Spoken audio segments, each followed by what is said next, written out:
Wow.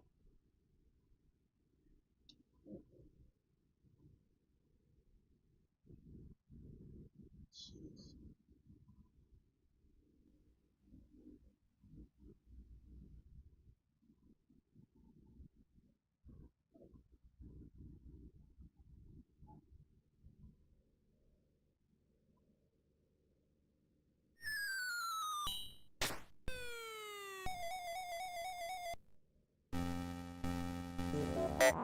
Level 1. Rhythm.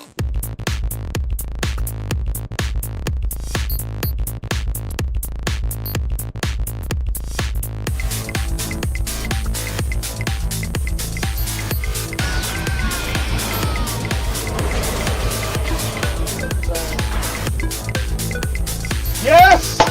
I Woo! Girl, I'm Woo! gonna make it last. I give it to you right, girl, whenever you want. So, come on, girl, let me take you to another world. You the one that I love, there ain't no other girl. Die for you, cry for you. This is what I can't deny. Die for you, cry for you. Please don't say goodbye. Die for you, cry for you. This is what I can't deny. Die for you, cry for you. Please don't say goodbye. Never say goodbye, I'ma die with you. I hate it when you sigh, cause I cry with you. See, I never say goodbye, I'ma die with you. I hate it when you sigh, cause I cry with you. Say it. Say it. CCP Dig 4. Woo!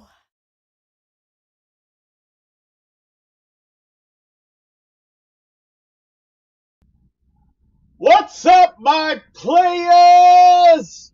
How's it going? How you doing? This is Torrance Hudson, aka Hud Zero, also known as the old school player, also known as the Iron Heart of Xbox, and welcome once again to another episode of Gaming Treble. I hope you had an awesome weekend. Happy Sunday to all of you awesome players out there. Hope you've been playing something awesome and getting those achievements like my buddy down Johnny down there, but I don't think you can actually get to his level yet. Not yet, but you're close. But anyway, but other than that, I want to introduce my. Let's get to it. Let's all introduce my awesome panel. We're gonna talk to the guy. We're gonna talk about the Neon Shogun. He is the one. He is the one and only one. He has an awesome freaking beard, the best beard in the business. He's also about those ARPGs and JRPGs. He is one. He is guaranteed to put you into a chokehold and make you tap out. He is the one and the only Tony San Miguel.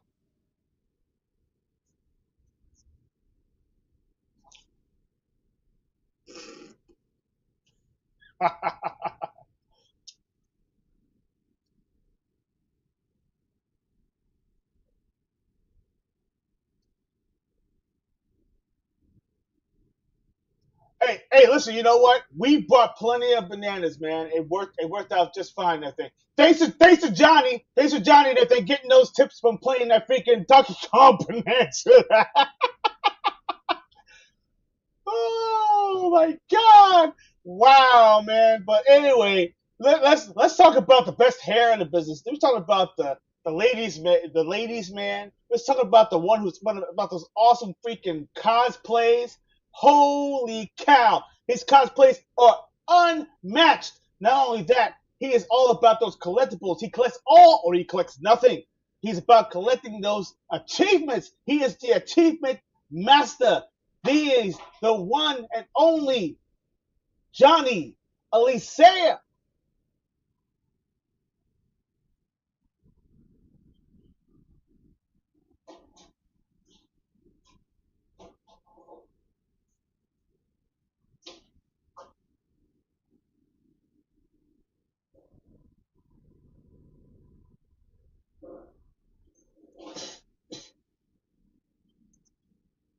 Heart, for her birthday, we went to a lovely breakfast and lovely lunch slash dinner, and it was great. So now I'm back, and I'm glad that this topic we're going to be talking about is rail light gun shootings games.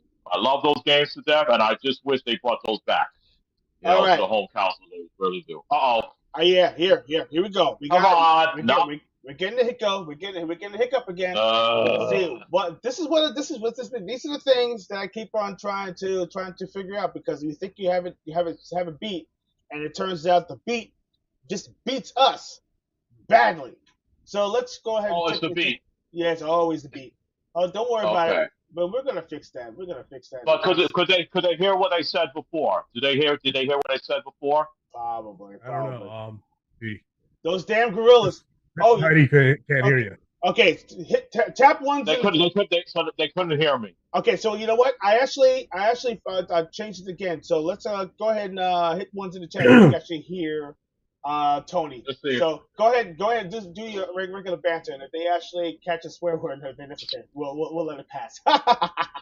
All right, Chad, I'm watching the room. Can you hear me now? Can you hear? Oh, okay, you can hear. Okay, Heidi can hear us. Awesome. Chris, can you hear us? Good. Let me know, buddy. So they could hear. They did hear our intros, right? Okay, no, they didn't hear. No, they can hear them now. They can hear them now. now.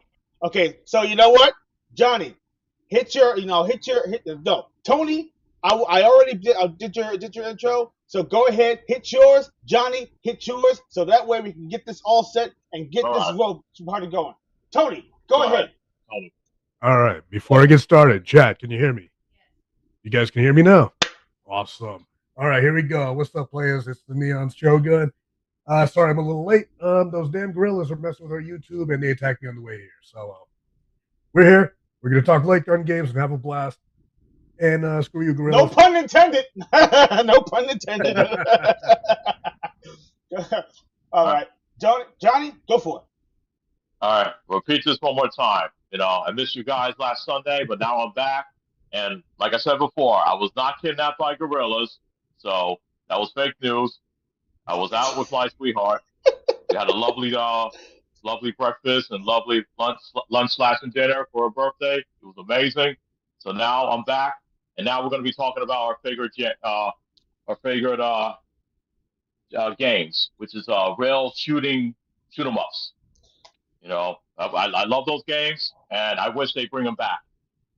Especially they bring back the House of Dead remakes, and they don't give us guns with that. Yeah, we tag teamed a couple times, Johnny. Wow. We tag teamed and kicked some ass in these light gun games a couple times. Yeah, the last game, the House of the Dead Scarlet Dawn, that game that we played over at Dave and Buster's, we destroyed that game. We destroyed it. Headshot. It was wonderful. Headshot. Yeah, maybe we'll shoot off some arms every now and then just for the fun of it, and then headshot them. Bullseye. Really, shoot their legs out just for funsies. Watch them crawl towards you. Then you bam, get the zombie right in the head. Exactly. Just to make fun of them while they try to crawl and try to bite a leg or something. God, man, you guys are having an awesome time. You know how much I love freaking light gun games. I love light gun games. I know. I grew up on light gun games. Hell, when we got the NES and the thing and the action set that actually came with the light gun game, I mean, that was it. Duck Hunt and that goddamn dog. Mm-hmm. Okay, you know what? Personally, I would like to shoot the dog. I'm not. Listen, I'm not an animal hater. I love animals. I love dogs. We're talking about digital. We're talking about digital dogs that mock you. Okay, from actually missing ducks. That's the one that actually, that one has, I can't forgive. I mean, I love all beautiful dogs. I love all dogs of all types and everything except for that one.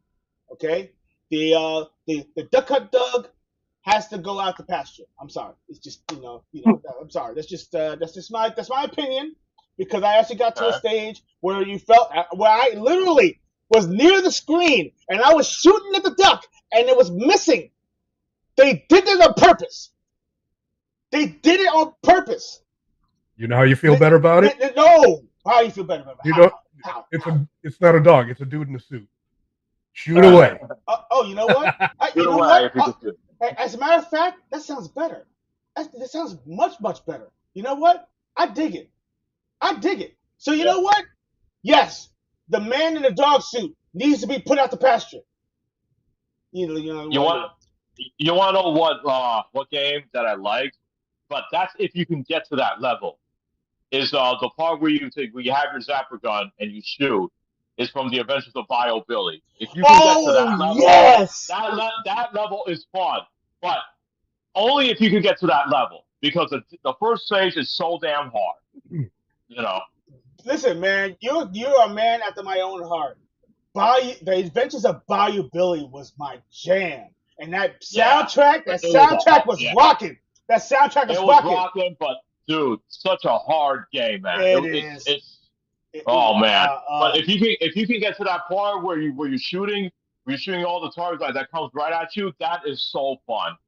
That is such a fun stage. But I feel bad because there's a lot of players out there that couldn't even pass the first stage.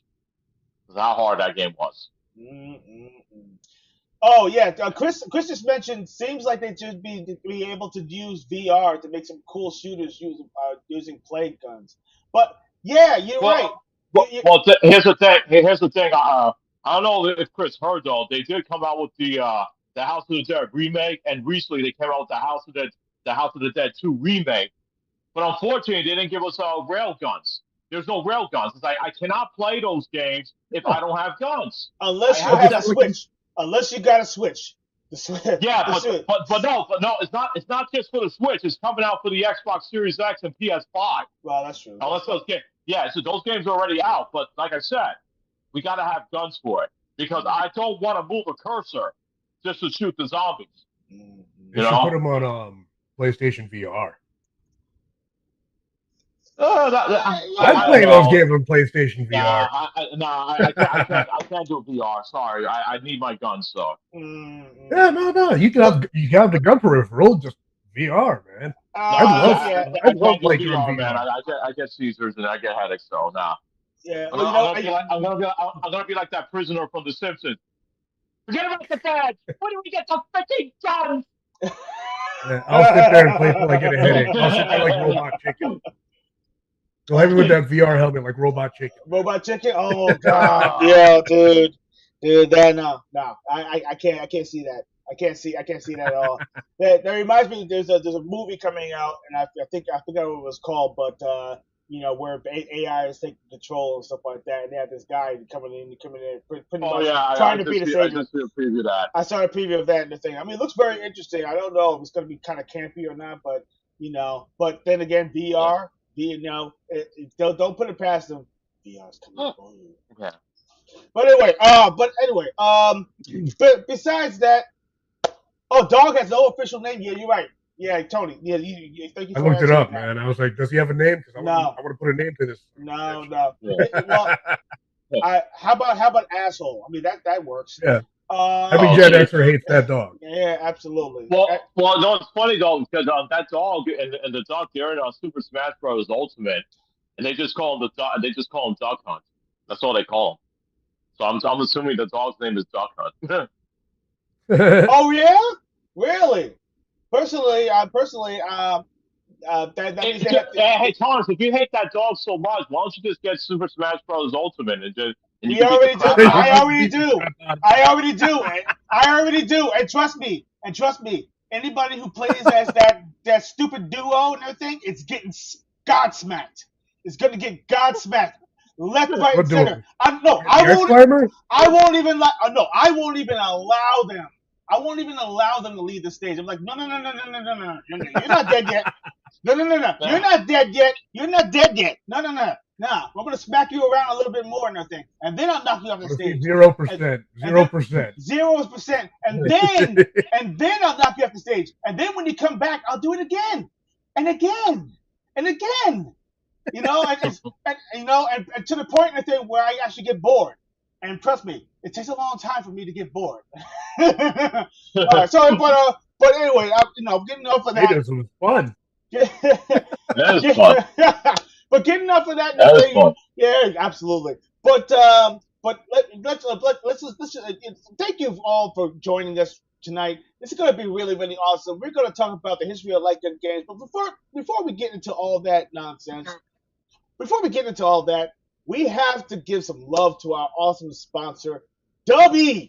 Yes, yeah, W Energy Drinks, the ones that give us the energy, the one that actually pours their energy into gaming Treble. We're talking about an energy drink that actually has all the awesome ingredients, all natural, none of that freaking filler, no red 5. It's actually very smooth to drink. Put it into your shaker, take it on the go, use it for workouts, Use it for freaking late night crunches. Use it for freaking game nights. Oh my god, it gives you the energy. All different awesome flavors. And of course, they do have a new flavor that just came out.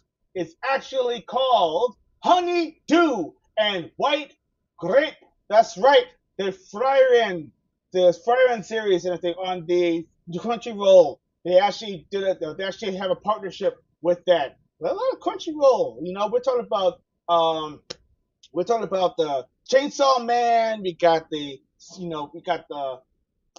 solo leveling, and now we got freaking Fire End. What's next?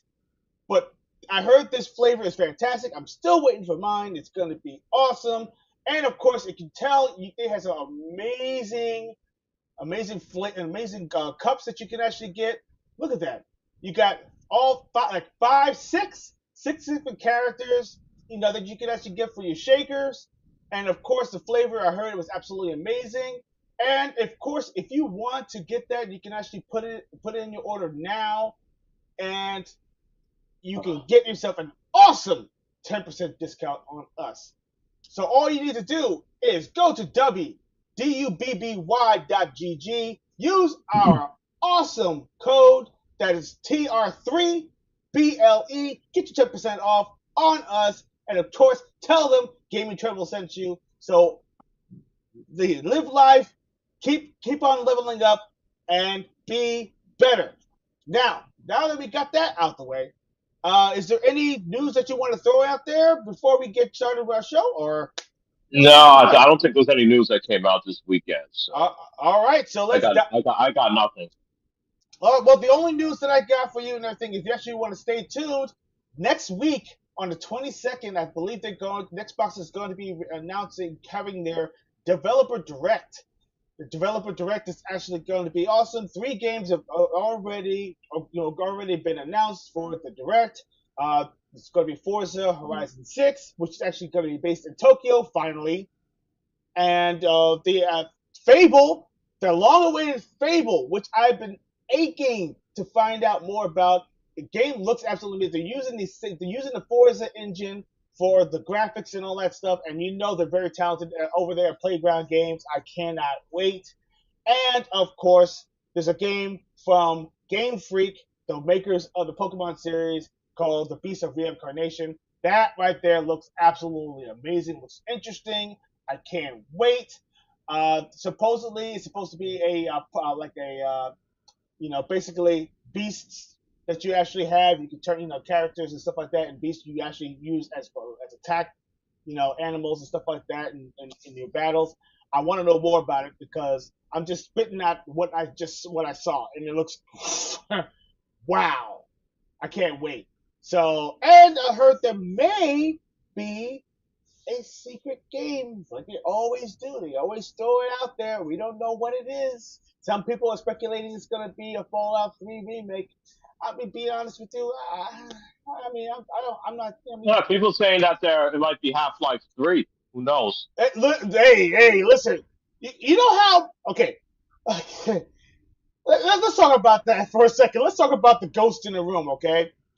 People have been asking for that game for as long as I can freaking remember. They've been asking for that game since the OG Xbox. They've been asking for that game since this is before Crisis. They've been asking for a Half-Life 3. Yeah. Okay? It's been going on for a while. A long time. People are like, where's Half-Life 3? Where's Half-Life 3? And then, you know what they give us? They gave us Portal. And they gave us Portal 2. And they gave us Portal, it's crazy. And they gave us Team Fortress and all those other games. Yeah, so. Team Fortress, which is still going on. And that's crazy. Oh, of course it's still going on. There's people still playing that game. People are still playing Team Fortress 2. I can't believe it. Wow, it's crazy. Yeah. It's almost as bad as Counter-Strike 2, which is actually still going on to this day. That's crazy, man. Yeah, people are still playing that. People are still playing. That game lives on forever. And I thought Fortnite was actually bad. This is actually like redunculous. But But me personally, what's it say right there? Oh yeah, Chris said I kind of doubt Half Life would be announced as an Xbox thing. You know what? Yeah, you okay? It, I, I'm I'm it's I'm part. I'm You teetering. I'm never know teetering nowadays. because I mean Gabe Newell actually has Xbox is actually. jerky. I mean, yeah, that too. You never know Uh, nowadays. but Steam, The gaming industry is full of surprises nowadays, so you never yeah. know. Well, the thing is that with Steam is actually making external. Oh, by the way, okay, I got. You know what? Actually, I do have something for Gaming Split. Did you hear? And this is right now speculation or rumor. I don't know if it's been fully announced yet. They said that the price of that new Steam machine, the standalone, the Steam box as they call it, $1,000. They're hitting that freaking price point. They're hitting it hard, and they're hitting it. Those It's a ground floor for that console. And I'm saying to myself, no, that can't be. But Thanks, Xbox. but rumor has it that that might be the entry point for that. But here's the things. I mean, there's a couple of speculations I have for that. One, because of the price of chips actually going up because of inflation. Not only inflation, the thing, but the tariffs that they're supposedly going to be happening. So now, it's actually hitting the gaming industry really hard because now all these chips are starting to become harder to either A, manufacture, B, get a good price point for it, and C, who's making them so they can actually get them shipped and who's buying them up. So, and so that's the reason why Sony and Microsoft has been absolutely quiet on next gen consoles. They have not made any major announcements yet. But Nvidia already kind of just hinted out there to saying that the prices of their processors are actually going to go up. The graphic cards are going to go up. They're going to go up in price. Not only that supposedly the AI is going to be included in there, but not a lot of people are actually interested in AI. So that's another problem. So I mean, are they waiting for a drop, or are they waiting for a good deal? They could be waiting for a good deal because listen, think about this: if the price is that high for the chips, they're not going to buy that many. And if they're not going to buy that many, that means there's not going to be that many consoles or whatever made. They're going to lower the production, and when they lower the production, that means the price is going to go up because they have to make their money back. So there's a lot of working parts right there, and that's gonna kind of that's gonna be critically cripple the gaming industry just a little bit.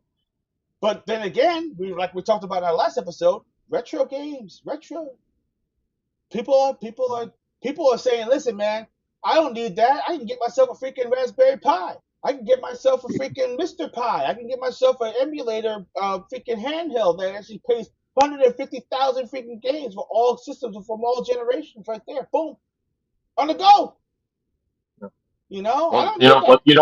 you know what's not helping? What's not really helping is that these consoles now are going up so in price. Though I remember the other day I went to Target and I saw like the PS5 systems are now like 700 to 750 dollars right now. Oh, yeah, So my God, people yes. That's don't even nuts. That, people that, don't even want to get the systems right now because I was very fortunate to get one on launch though. So, but yeah. I feel bad for all the people who were waiting on. They said, oh, they're just gonna wait, and then all of a sudden now they get hit with this crap. So, Oh, man. you know, Warehouses. I've been seeing pictures of warehouses of all these consoles just sitting there.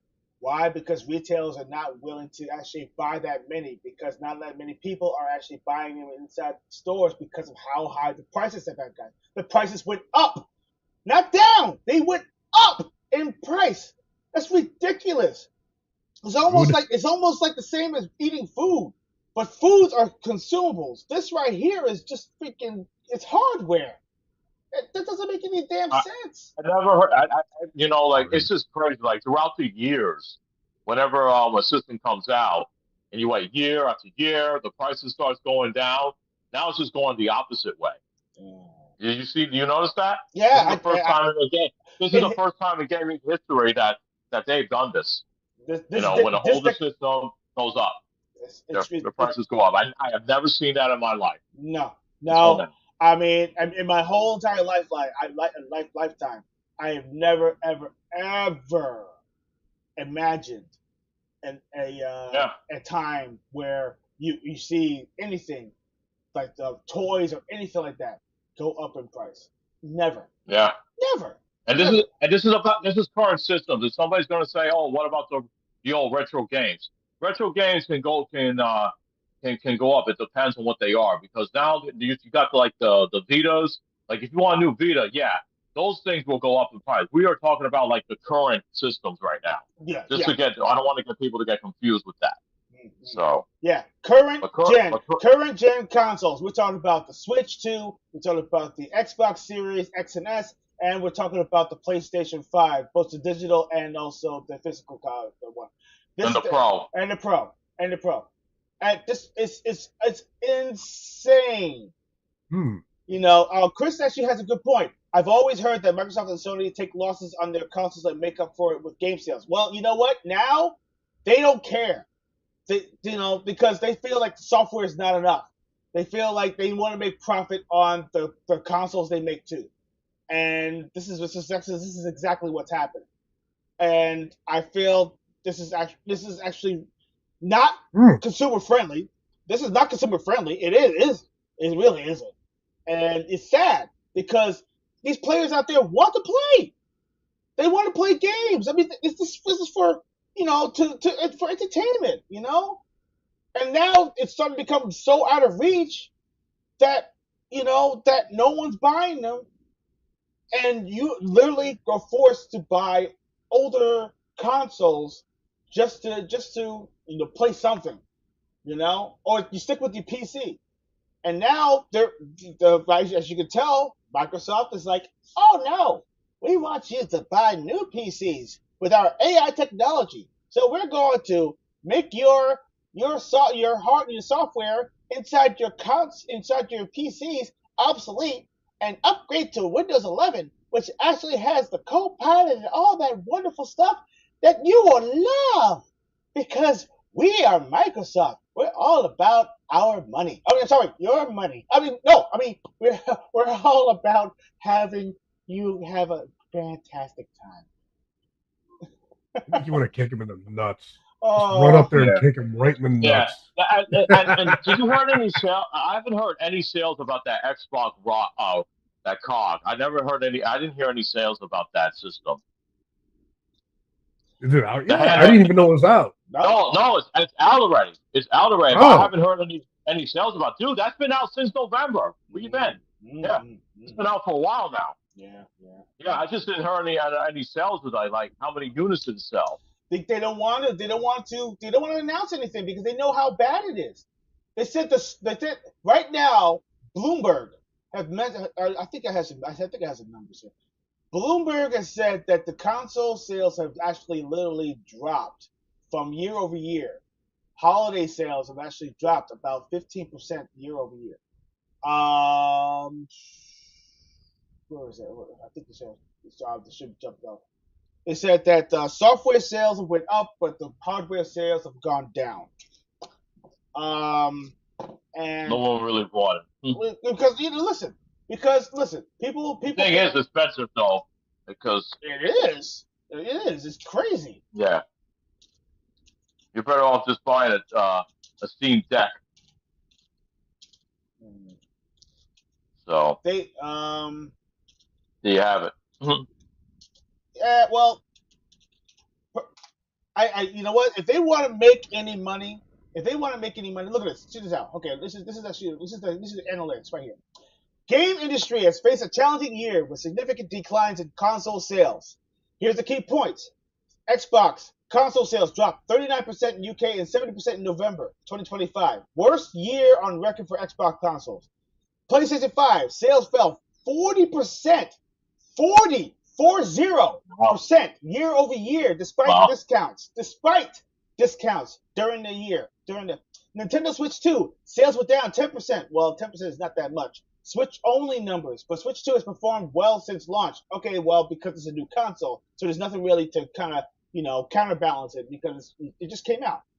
And Yeah. basically, Well, it's Nintendo. Everybody loves Nintendo. So there yeah, you go. exactly. So, but the general trend right now, overall, Xbox sales across Xbox, PlayStation, and Nintendo has declined, driven by rising prices and weaker demand. Right. There you have it. So that's the gist, bruh. Come on, Yeah. man. I mean, I try to tell people, don't fuck with the players. The money talks, but bullshit walks. Basically that's exactly what they're doing. They're spewing bullshit, and Yeah. people are saying, well, But hey, listen, that's the reason why retro games are starting to become big because people are saying, you know what, screw it. I mean, I got myself a NES. I got myself a Super NES. I got myself a Genesis. I got myself an emulator. I got this, that, and the other. I got games for days. I don't even have to do updates. I just plug it in and play. And that's it. Boom. I got Mhm. gameplay and replayability and fun. All in this wonderful little package here. And you know what? I don't have to worry about the console, the games actually disappearing. I don't have to worry about none of that update nonsense. I don't have to worry about my console turning off because I can't get an update. Like, no, zip. No. Yeah. Some people are already speculating that we might have a video game crash that happened during the early '80s. So I Ooh, think no, no, no, no, that's no. bound to happen. You have a point. Johnny. That's bound to happen. Yeah. Yeah, Johnny. You know what? You are hitting the nail right on the freaking nose, man. Because right now, if video games keep on going the way it is going right now, oh, we're hitting that crash hard. I would say Yeah. by 2027, you are going to see the biggest Yeah. crash in I would video say game that. history, and not even Nintendo is going to be able to save it this time. No. And you know what? It's going to be all the corporations' fault because of greed and indecisive decisions and of saying, "Oh, we know better. You know what our players want," and they No, don't. they don't. They are completely freaking clueless. And you know They're out what? of touch. They're way They out of are. touch. Oh my gosh, man! They are so out of touch, man. They don't even know what the backside of the moon looks like anymore. So Exactly. that's Tony. Yeah, Tony. I think Tony wanted to say something. I saw a hand up. yeah. Tony, go ahead, buddy. You think we're even going to notice a crash? It's just going to be no new games are being made. People that have been playing forever, like us and all our listeners, we will always have something to play. You think we're even going to notice a crash? You know what? To be honest with you, Well, when it comes to the newer games, if we don't see any like new games like being developed or if there's any any new games that's going to be coming out for a while, then yeah, we're going to notice it. But then you know what? We're going to be like, no big deal. I'll just pull out my older systems and play those because I got a My big backlog backlog of games. is huge. My Exactly. backlog is huge. Yeah. Everything I okay. play is going to feel new because it's like every game's in like the past 10 years. I still haven't played yet. There's a whole bunch. Or even 20 or 30 years, depending on Yeah. which games you missed out. So we're good. We're going to be good, regardless. But you know what though? I mean, this is my opinion. This is my opinion. I mean, basically, I've been noticing the trends. The reason why that all these mom and pop freaking retro shops are popping up right now is because the interest of older great games is extremely high. Why do you think that Right. people? Why do you think people are actually asking for sequels? Because the nostalgia of the older game. They want a sequel. They're like, oh, wait, this game has been. We want a remake. We want a remaster. We want of an older game, a game that I played when it first came out, and I loved it then. And I'm just Right. that's what I'm saying. That this is the thing that's happening now. And it's great. And it's great for us. It was great for us because number one, we have people who are actually getting cultured. We're getting players that are cultured into the old school, but actually now bringing it into the modern age. And people are like, oh, do you remember Twisted Metal? Damn shit, yeah, of course I remember Twisted Metal. I remember Twisted Metal when it first came out for the PlayStation. Yeah. Oh, did you remember this show? Yeah, oh yeah, I played that for the PlayStation. That thing when it first came out in the 1990s. Yeah. Oh yeah, I remember that. Playing the Sweet Tooth and stuff like that, playing the Spectre and all that stuff. Yeah, dude, Mhm. I was. Hey, listen, man, I know. So, We had a great time. It was awesome. It was fantastic. Blowing freaking yeah, vehicles up. Yes, sir. It was yeah. great. You know. Or somebody says, "Oh, you played Duke Nukem," and I said, "Yeah, of course." Mm, You know, yeah. blowing up the pig cops, the Exactly. aliens. Hell Exactly. yeah. And Yep. you go to And the strip clubs and you see the girls are doing their thing. You shake throw a it, little baby. tip on them. Shake it, You baby. want to Shake it. you want to Shake it. dance. You want to You dance? want to dance. Yeah. Shake it, Yeah. baby. Oh man, Duke Nukem was my shit. Yep. Oh man, but you know what? Oh yeah. Daryl says I agree. I got my PlayStation 2, and that's all my favorite. Has all my favorite games to play. I say Well, bring there on you the. go. I say bring on the console crash. You know what? That's true. We do need There's to. a huge library of PS2 games that you can play, and I guarantee you, there's going to be some great games on there, Dow, that you haven't touched yet. Yeah, So, I you think we know, need. I think we do need a reset. and I the think. same with me. I think we need. I think we need a reset. You know why? Because I have a feeling that all the industry needs to reevaluate the the meaning of you know playing games. They have to go back, way back in time, and they got to understand why us players play these games. The arcade era. They need to study the arcade area. Why is the arcade? Was the arcade era great? Why? Several reasons: excitement, the atmosphere, the friendships, the games. Ooh, yeah. Okay. Now Yeah. besides the fact that the slice of pizza now and then, but then you can't emulate that. But I'm just saying. But I'm just saying that that is the fun. The fun needs to come back. And not only that, and I have to blame the influencers too and everything. I'm sorry, I have to throw some of you guys Hey, listen, under the bus. I I do. understand. I know. Listen, there's some good influencers out there, but you have some bad ones Yes. as well. Yes. They Okay. need to be blamed. All right. So I'm not going to put you all into a bubble, okay? But there is a few, the big number ones. We're talking about the ones in the 10,000, 100,000 subscriber, category. E- Even 100,000s too as Even well. even They're yes, guilty as charged. yeah, exactly. Okay. You're. I understand that you have a certain crowd that you're catering to. I get it, and I know you want numbers to grow. I get it, but the thing is, though, you missed the plot. You missed the plot. You actually have put everybody in this mindset and everything about, uh, you know, gaming is like a talking point, not a game. Not about the fun, not about the excitement, not about, hey, this right here, usher Hey. this or that. We this is what we're doing. This is what our channel's about. Our channel is going back, bringing it to the forefront, going back and actually understanding how these wonderful peripherals, games, whatever, this era of video games coming into this forefront, and you're playing the modern versions of these games right now. You're playing the modern versions of these games right now, and you actually, I guess, enjoying them. Whatever it is, but you don't understand. There was a beginning.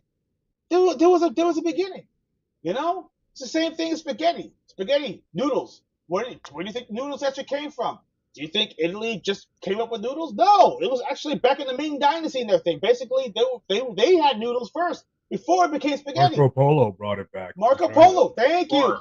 you. Exactly. Yes.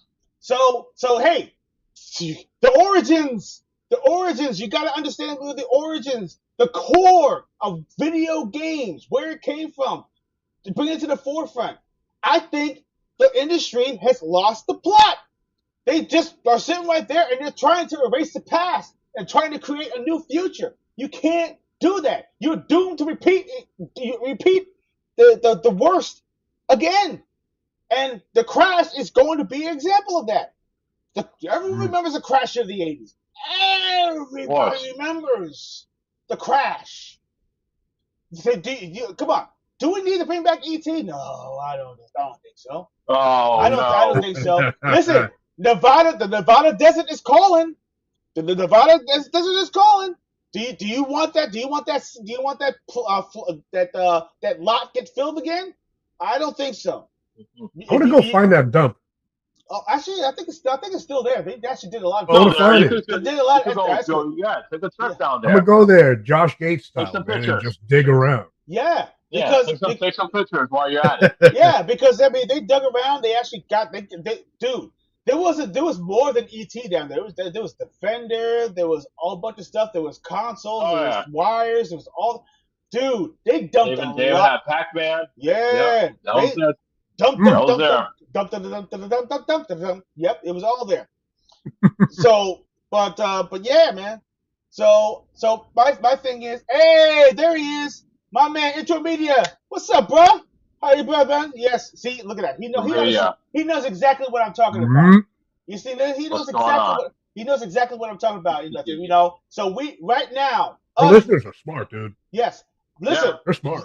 Right now, we can start a revolution. We can start an era. This is the reason why I'm creating Generation Play. Generation Play and everything is not just a name. It's a movement. It is a movement of actual players bringing back the love of video games, where they come from, where they're going, and what it could be. Again, because right now it's not. It's really isn't, because people are just losing it. They don't understand why we play. We don't play just to play. We play because we're having fun. Come on, we're having fun, man. Fun, excitement, community, talking about what we did, unlocking secrets, all that. Come on, that's all part of it, and it's so awesome. And that's what makes games freaking awesome. And that's the reason why, like, there was a time, and I'm gonna tell you a true story, and this is me. We're talking about years ago. I literally almost lost the passion of playing games. I literally lost it. I said, "Oh God, I don't know why I'm playing anymore. I don't understand."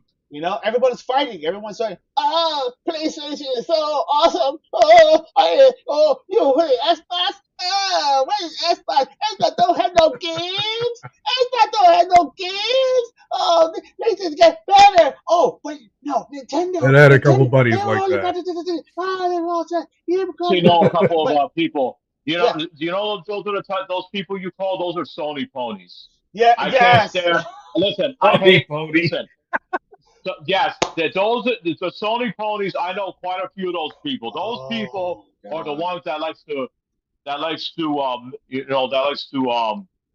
like to roast on other systems. They like to roast on Nintendo. They like to roast on Xbox and say, "Oh, you see, we got this game. We got this game. You know, our network is free, so it's better." No, it's not. Your network is not better. Okay? Why do you think people prefer playing fighting games on the original Xbox? Okay? And you couldn't do that on the PlayStation 2 network. There you go. You want to explain that to me? That's what we call them. We call them Sony ponies. And then listen, you Xbox players, you know you're not out of this too as well, because I like to call those guys Xbox. And those are the type of people that likes to make fun of PlayStation, say, "Oh, PlayStation, they don't have any good online, and they don't have any. We have faster." No, all right. Whatever system you guys prefer and enjoy, you play those systems. All right. Stop with this nonsense. I always hated that. I always told people, when I showed it, I took a picture, okay, of I bought the Xbox Series X and I bought the PS5 when they first launched, and I put them lined up in there. And I say to myself, I am not a Sony fanboy. I am not a Microsoft fanboy. I am a video game player fanboy. That's what I am. That's right. All right. That's right. We OGs are on equal ground. Video games are video games are video games, baby. Whether they're big, they're small, they're freaking digitized, or they're freaking absolutely ray traced, we don't care. We play games because we love it, and we have the passion behind it, And of course, when it comes to genres, hey, that's what differences are. Okay, I don't like this. I don't like this genre. You know, I might dabble into the genre and everything a little bit if it's something fun. If you're not really into RPGs and stuff like that, there might be an RPG you might Fine. enjoy. Hey, you know what I mean? Even if you don't like RPGs, that's still okay. Yeah, exactly. Because games are games. Hell, you know what? I'm gonna throw in some freaking mobile game players. You know what? You're a player too. You play games on your mobile. You love them. You like those little micro games and everything you play. Dude, I'm happy for you. You play it. You like it. You enjoy it. That's you, bruh. It's all good. I'm not Yeah. judging it. Exactly. I'm not judging you. I'm not judging you at all. You Yeah, like the no. games? Hey, Most of Yeah, you listen, can get mad. I'm still gonna most- do it anyway. absolutely. All good. Listen, most of the mobile players are played by female audiences as well. Well, there I you don't know go. if you guys know. No, we don't because my Yeah. wife does. My wife plays. My wife plays freaking mobile games and everything. I saw some of the games and some of the games look interesting. Actually, I saw a computer that she actually likes. She likes playing puzzle games. You know, putting color coded games. She loves stuff like that. She plays Bubble Witch all the time. Come on, man. These games right there. Yeah. She's up to like freaking almost level 400 or something. I mean, it's ridiculous. She's like obsessed. I'm like, holy, I'm like down to like level 20. I'm like, I can't go any further, man. I just can't do it. I just can't do it. You know, but my wife is dedicated, man. She's in those games. She is in those games. I mean, you're talking about in, she's all in. She finished freaking Power Wash 2. She finished Power Wash 2 before I did. That's how dedicated. Okay? No, she's got skills.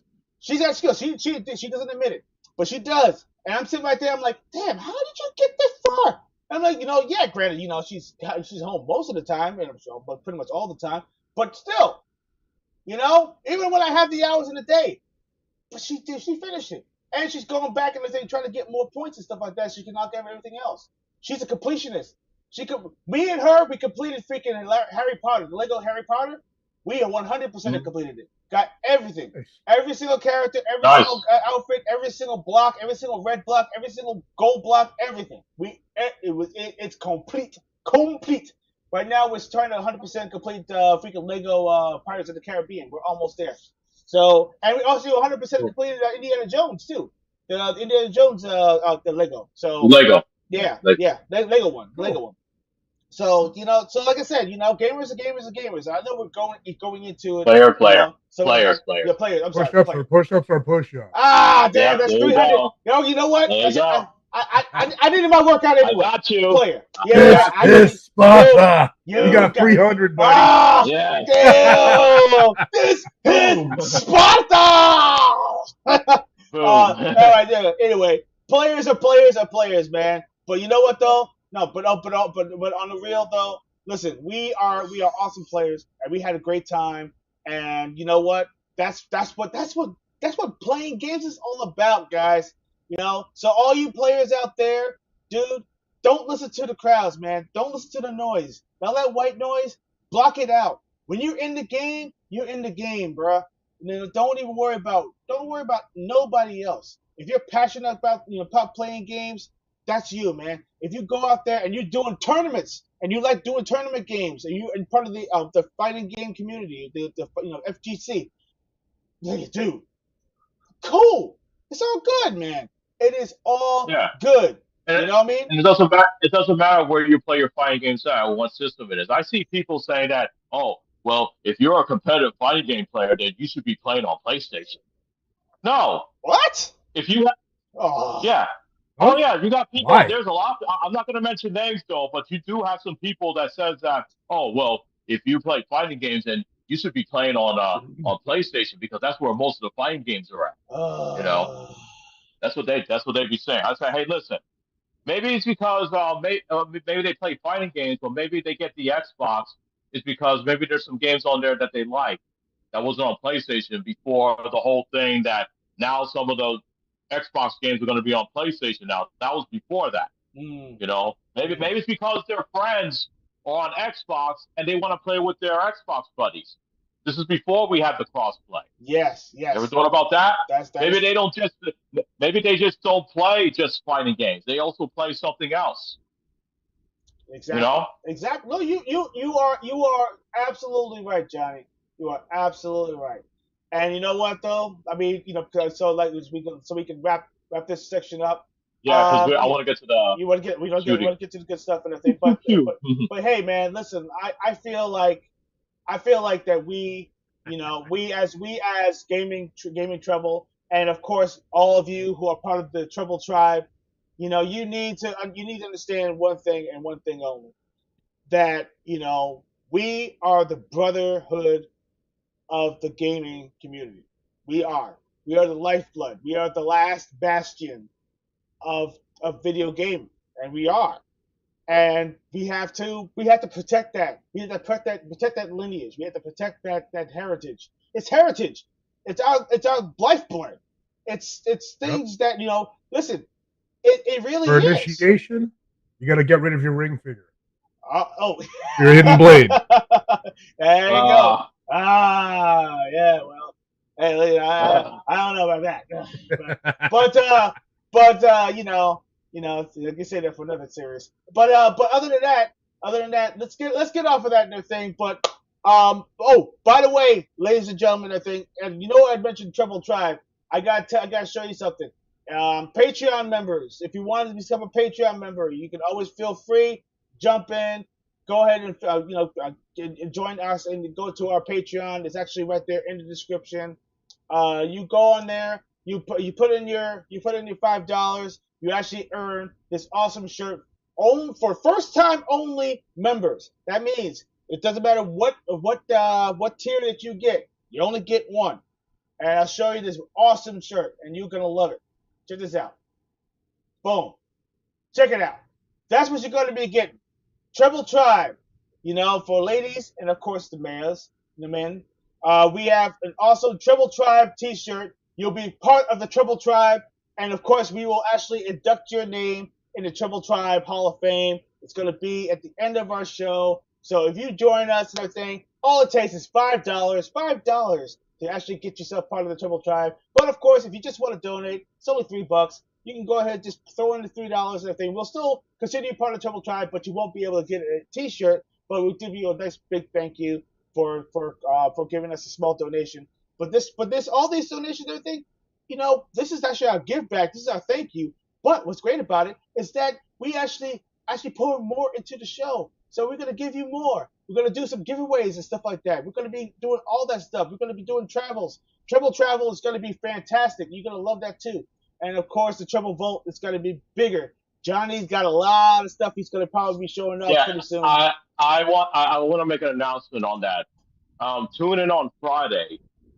I may have something to show you guys, so you may want to turn to Friday on Treble Vault, because I have some nice surprises to show you guys. So you don't want to miss that. Oh yes, that's right. So Okay. but yeah. So the description of the Treble Vault is all about collectibles, what we can get on the road, and of course unboxings. So that way we can actually unbox it right there live and show you exactly what we got, and and show it off. And if you're interested, All the pickups. Yeah, that's right. And we'll show you exactly how to get it too, which is actually what we're all about. So we're not greedy. We're just showing off and everything, our love for the game, man. So let's get to it. Let's turn up the treble and get into our episode of the history of light guns. Light gun games. It's the lifeblood of the arcade. Let me tell you something. I'm pretty sure any of you guys who actually were born in the 80s, maybe even the 90s, who actually walked into an arcade, and you're probably walking with your dad or your mom, probably going to a bowling alley, or probably anywhere. And you walk in, you probably see at least one light gun game, or maybe even two. You might see Lethal Enforcers to your left. You might see Virtual Cop on your right. You might see freaking Operation Wolf, Or Terminator 2. or Terminator 2 Judgment Day, You can see any of that stuff, and trust me, you will be glued to the screen and say, "Ooh, mommy, daddy, can I play?" Sure, son. Click, click, click. Pop it in there. Gunblade New York, yes. Yes. Yeah, you know it. Yeah. And of course, LA Machine Gunners too, which is another great one too. Yeah. Yes, that's another Yeah. fantastic game. Oh, that game was Time amazing. Crisis. Yeah. Time Time Crisis. Crisis is the Woo! shit. Let me I tell you love something. Time Crisis. Time Yeah. Crisis That's is what the I love when that game. when you press that pedal to actually to duck and stuff like that. That's a great mechanic. That's a major mechanic. Oh And, yeah. and if I've had an opportunity to play Silent Scope, that's another fantastic game. Silent Scope is fantastic. Silent Scope is amazing. I love sniper It's rifles. suspenseful, dude. Yes, it is. I love the Yeah. accuracy though. Man. Yes, it's awesome Oh, because yeah. on the screen, everything's far. But when you go into the scope, you literally can go and you see through, and oh man, it's just exhilarating. Yeah. It's Man. really cool. It's so amazing. It's so awesome. Yeah. It's so oh my awesome. goodness. But light gun games actually had a fantastic history, and the history goes way, way back. We're talking about the 1930s. Now, 1930s, basically, the light gun games, light gun games actually predates video games by 40 freaking years. It's ridiculous. And the engineers actually developed a light sensing vacuum tubes that could detect when a beam of light hits a sensor. So basically, this tech was first commercialized in 1936. There was actually a thing called the Seeberg Ray of Light. I was actually trying to find a picture of that, but they weren't giving me a clear one, so I couldn't get it. I couldn't get a picture of it. But it's an arcade shooting gallery where the players fired a rifle at moving targets. Basically, it's almost like those little carnival games, where you actually sit right there and go pink, pink, pink. Yeah. No bullets, but it's light. Yeah. It's pretty awesome. And basically, this is actually literally the first light gun game ever invented for arcades. And like I said, arcades predates everything. And then, of course, you gotta talk about our awesome buddies at Sega. Service games. Of course. They actually, before screens, before pixels, before consoles, light gun games lived in arcades, and basically the first game that was actually made. This is a key milestone, by the way. In 1966, Sega's Periscope. I'll show you a picture of it right now. Periscope is it's just an interesting thing because look at it. It's actually like basically a submarine piece that goes up there, and it actually uses light gun technology, and you see that screen in the background, and supposedly it's like lights, and you use the periscope and the thing, and the light actually shoots at the thing. It's weird. I mean, it looks pretty cool too. I saw it in a documentary. It's cool. Well, cool. Yeah. I mean, one of the Sega documentaries. Yeah. Mm-hmm. So this right here was actually one of the first official light gun games that actually made traction for the arcade. This pulled in a lot of eyes and a lot of freaking. I think it was like the first game that actually in 4/4. I think it was like one of the first games in the 4/4, which is wild. So because back then, nickel arcades. You've been hearing about penny arcades, nickel arcades. Basically, yeah, they had one in Disney World, dude. Yeah. You remember that? Oh my! Remember that? Yeah. Literally a penny arcade. It was a lot of fun. You use a penny. One penny. Clink. Play some games. It's awesome. And then of course, Coliseum for a penny, dude. Yeah. In Disney World, Coliseum, when it was like $2 a beer, dude. Yeah. Well, look. I mean, think about how much money you paid to actually get into Disney World. So, of course, I mean. Yeah, true. My poor parents. Yeah, penny for your a penny for your thoughts. No pun intended. But then, of course, 3 years later, 1969, there was a game called Sega's Missile, which basically used a moving film strip to simulate targets on a projection screen. And of course, the light, light hits it. And I was trying to get a picture of that one too, and I couldn't get a good picture of that. I'm gonna see if I can try to pull one up, but as we talk about it. But that's like one of the from first three, and then the third, which actually I believe 3 years later, or was it 4 years later? No, 3 years later.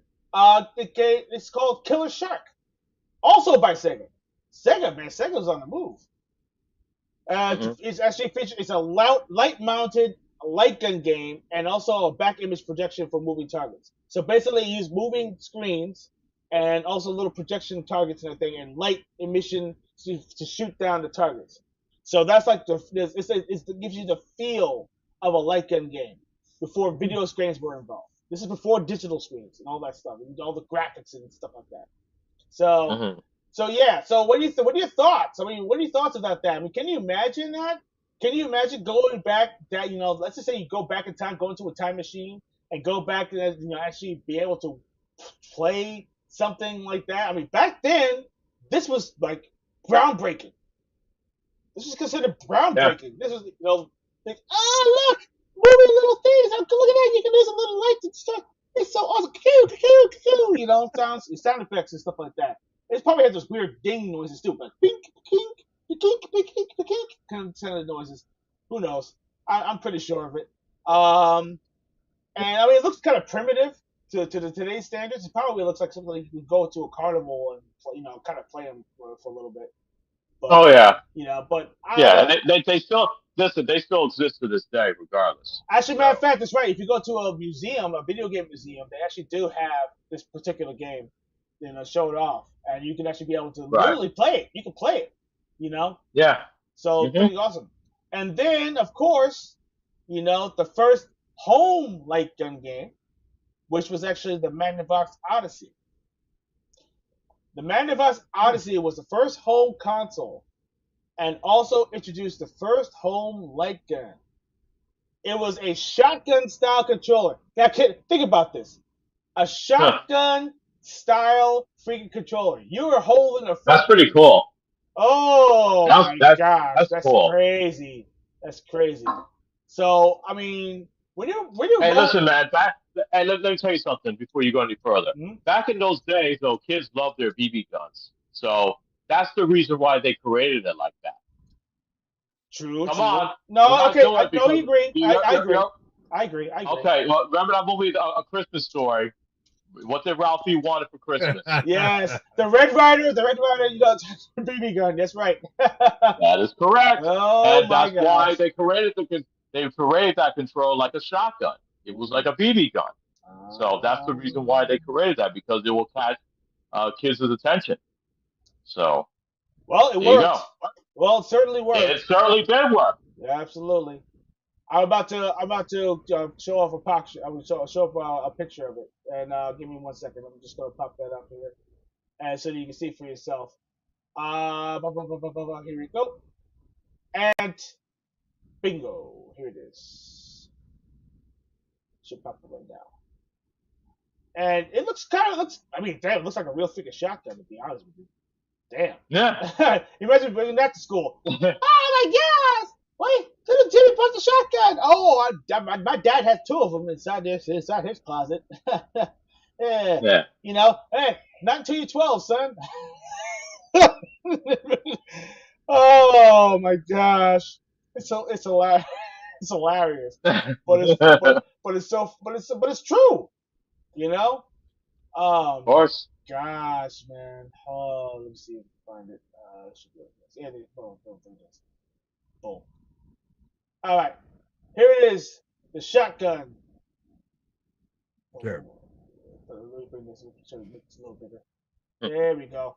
Look at that. Looks like a freaking real shotgun, bro. Look at that thing.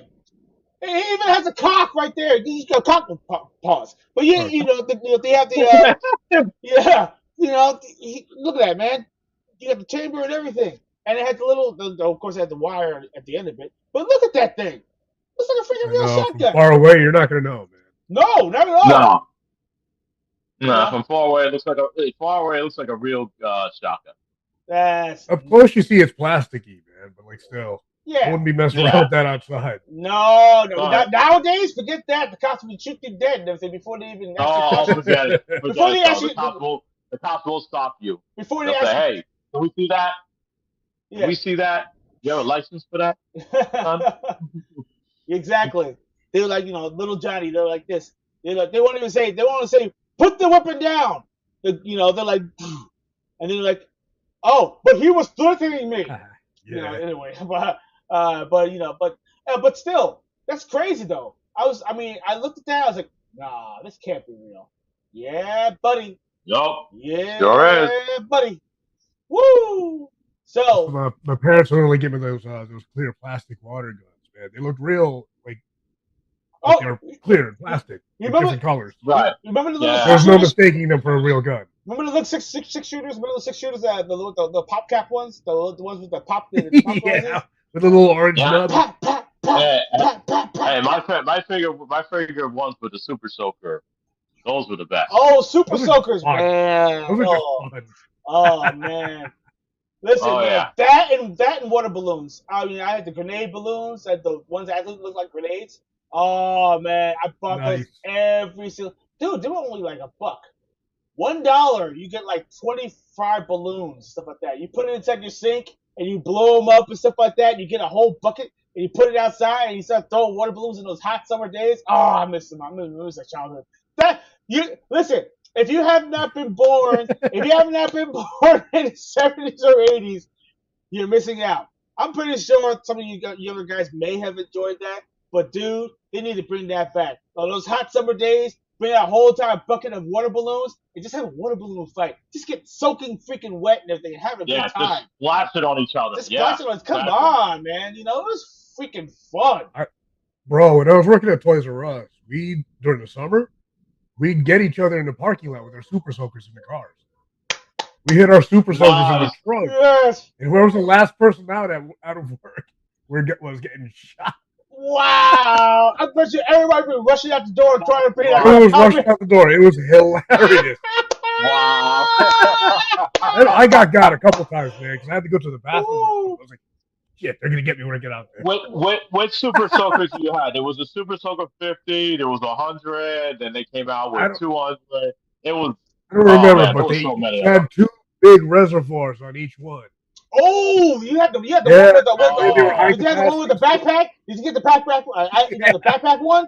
You want to know what's funny? Yes, sir.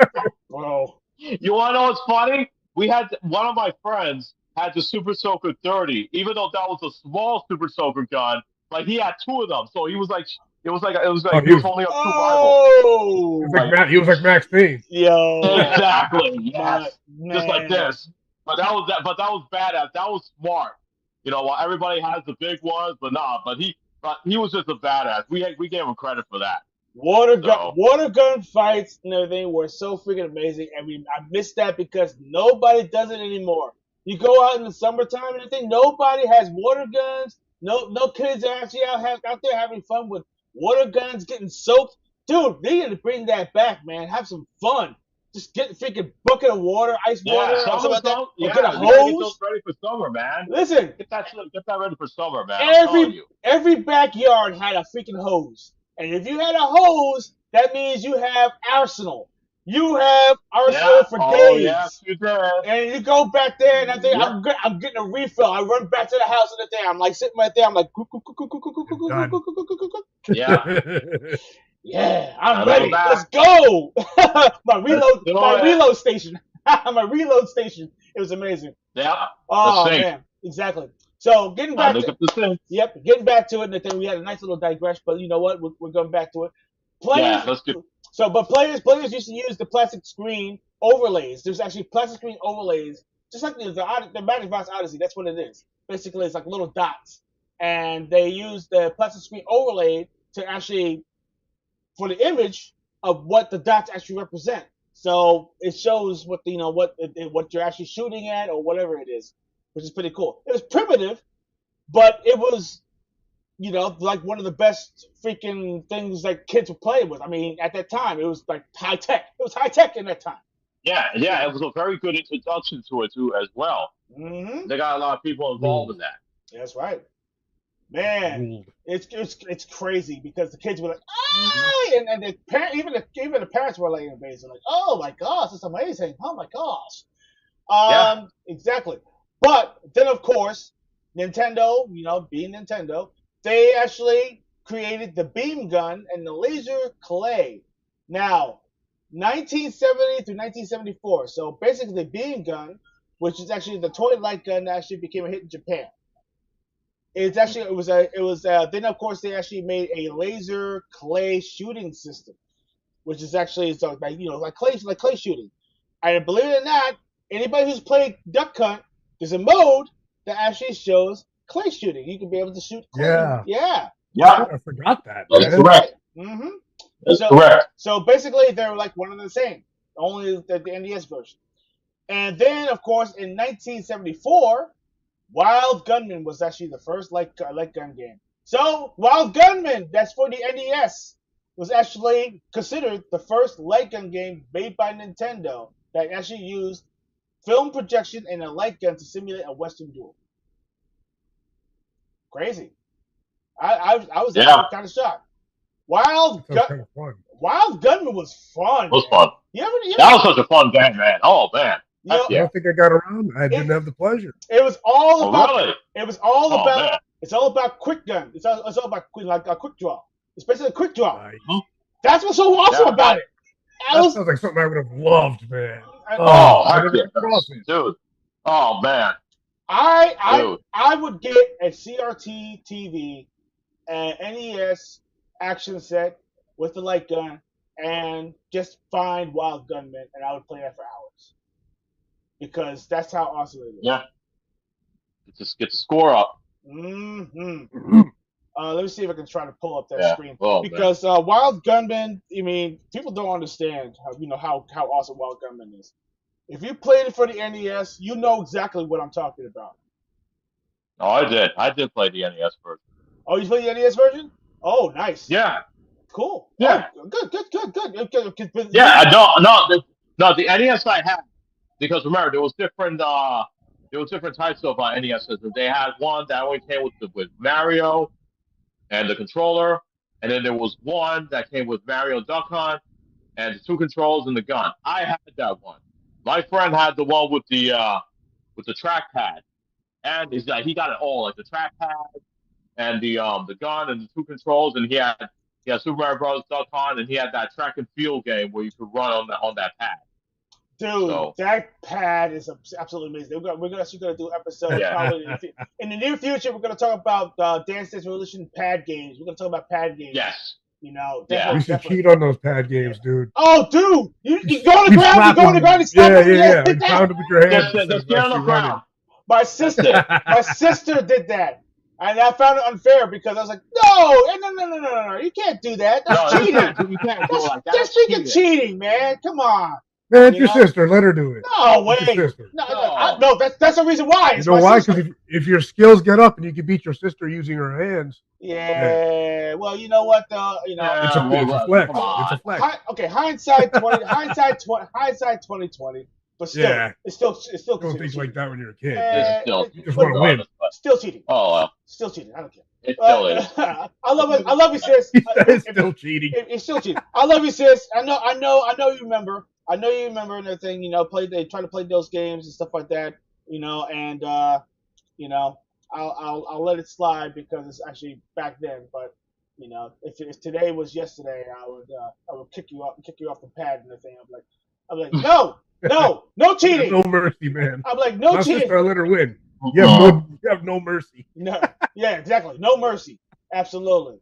Yes, there's a game right there, Wild Gunman. Look how beautiful that game is. Woo! Well, that cursor right there. They actually did make that make this game available for emulation also. So you can actually be able to get that. But oh wait, I do. Yeah, buddy. I do remember this now. Yes, absolutely. Yeah, there you go. Yep. I just had to see it. Yeah, I do remember. And what's great about this game and that thing is it actually says draw. It doesn't even it doesn't know his voice because draw.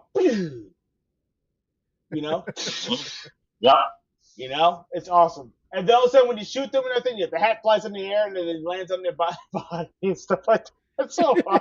And one of them actually They ducks. make it all And, cartoony. and That one was a of nice them, touch. and one of them too, actually I love ducks. that touch. And one of them actually Yep. ducks and stuff like that. And the thing when you're shooting, like I got it over the first time, and I was like sitting right there, and I draw, and then shot at him, and he ducked, and he shot at me. I was like, and then he like and he laughs and stuff. I'm like, bastard. You got. Yeah. That's what happened. I got that. Then learn my lesson. I'm like, okay, Yeah. I'm gonna shoot low for this guy.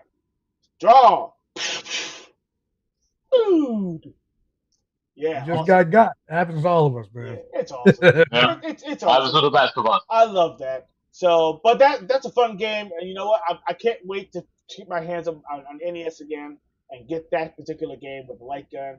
And I got to get myself a CRT TV, or if I get my hands on it, I can get myself a nice freaking Sinden controller, the light gun that actually can work for these flat screen TVs. Then I can be able to have my Yeah. time.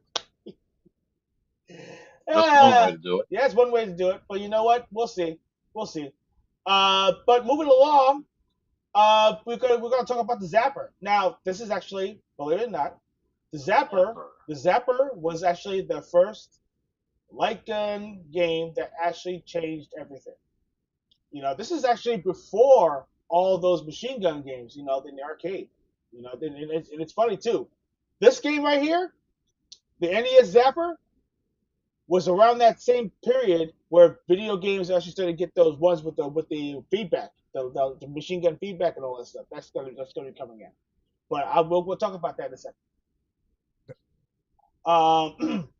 So in 1984, 1985, the NES Zapper, released for the NES in the mid 80s, used a clever detection method. When the trigger was pulled, the screen briefly blacked out. And then the targets were drawn in white squares one at a time. So that little flash that you see on the screen when you're shooting your gun, the screen blacks out and white dots appear. And that's how the detection actually happens. Which is the reason why flat screens, it doesn't work, because the CRT TVs and everything, they're rounded, and the reflections of the screen actually hits the reflection of the light of the gun, which is kind of cool. Which I didn't know. I was wondering why the gun's photodiode, which is actually in the gun, that little tube that you see in the front of the gun. You see how it's like rounded? It's like weird. It's like it's like rotoscoped in a sense. It's detected while the target is flashed and the trigger was pulled. So when the trigger is pulled, it actually shows a photo-like beam at the screen, and the screen reflects back to the gun and detects what's getting hit. So it's like almost like reverse feedback. And then it says, "Oh, the target was shot. The target was hit. Oh, next animation. Ooh, dead duck."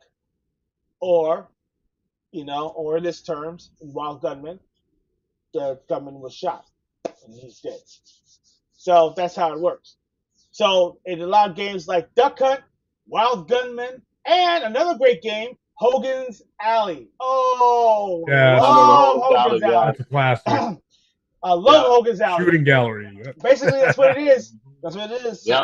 It's so freaking awesome. I love Hogan's Alley. I can't find that game, dude. I want that game so badly. I just want to have it until I get my NES. I want that freaking game. The Zapper became the definitive home light gun and cemented the genre in gaming culture. So, have you guys actually had the NES Zapper? No, put ones in the chat if you actually had an NES Zapper. If you had an NES, wait, who did it say? Daryl, pump action light gun shotgun. Yes, that's right. I'm going to talk about that. Yeah. Let's see. Put some ones in the chat if you actually had an NES Zapper. If you had an NES Zapper, let me know. Put those ones in the chat. I want to see those ones. I know you guys at least had an NES, or played it. Oh yeah. Did the Super NES? Yeah, that's right. Did the Yeah, they had the science. They had the Super Soul 6. The Super Scope 6. Yeah. Yeah, Super Soul 6. Yeah. Yes. And Genesis had had a gun The similar to that too as well. The Menacer. Yes. Yes, I remember Thank that. you. Yes. Thank you. Oh, I had the Menacer. And guess The what? Guess what game was actually introduced with the Menacer? Terminator 2 Judgment Terminator 2, yeah. Yep, Yeah. that's right. The first game that actually used a Menacer freaking light gun. And believe it or not, that's the reason why it was the definitive version of that Terminator 2 for that time. Because the Super NES did not have a light gun peripheral for the Super NES to play Terminator 2. Yeah, that was unfortunate. That's way unfortunate, you know. But hey, you know what? So you gotta have advantages here or there. So we'll see. Yes. So Chris said he had the Zapper, of course. Hey, you know what? Thank you. Yes. Yeah, we all. I think we all had Zappers. Yes. Not me. I think most people I had had Zappers. I had a Sega Light Phaser. Oh, you had the phaser. Yeah, we can't forget about that. I was a Sega kid. Yeah. Oh, what was it? What was it? It was called the phaser. It was a phaser. A phaser, right? Okay. Yes. Phaser, right? Yeah. I think it looked like the anime. My brother had the Master System. My brother got the Master System from his dad. It came with the Master System. Yeah. And yeah, that's right. And it came with the 3D goggles, and it was what's the game called? The Laser. What's it called? Laser something. Laser Invasion. Light Phaser. Was it Light It was Phaser? a Sega Light Phaser. The Light Phaser, right? And the Light game, Phaser. right? And the game that came with it was a game called what's it called? Laser Invasion or something like that. I forget what it's called. Something like that. I forgot the name. When I got it, when I had the Sega Light Phaser, it came with Safari Hunt. Oh, you came with Safari Hunt with yours? Safari Hunt. Safari Hunt with the Light Phaser. It was like Duck Hunt, but it was not just ducks. It was like different kind of animals, different locales. Yeah, well, my brother didn't get that one. My brother got another bundle, but it did come with the phaser though. Pretty awesome, and also it came with the 3D thing, which actually died, believe it or not, when he actually got it. The 3D goggles. Listen, man, but that was like ahead of its time.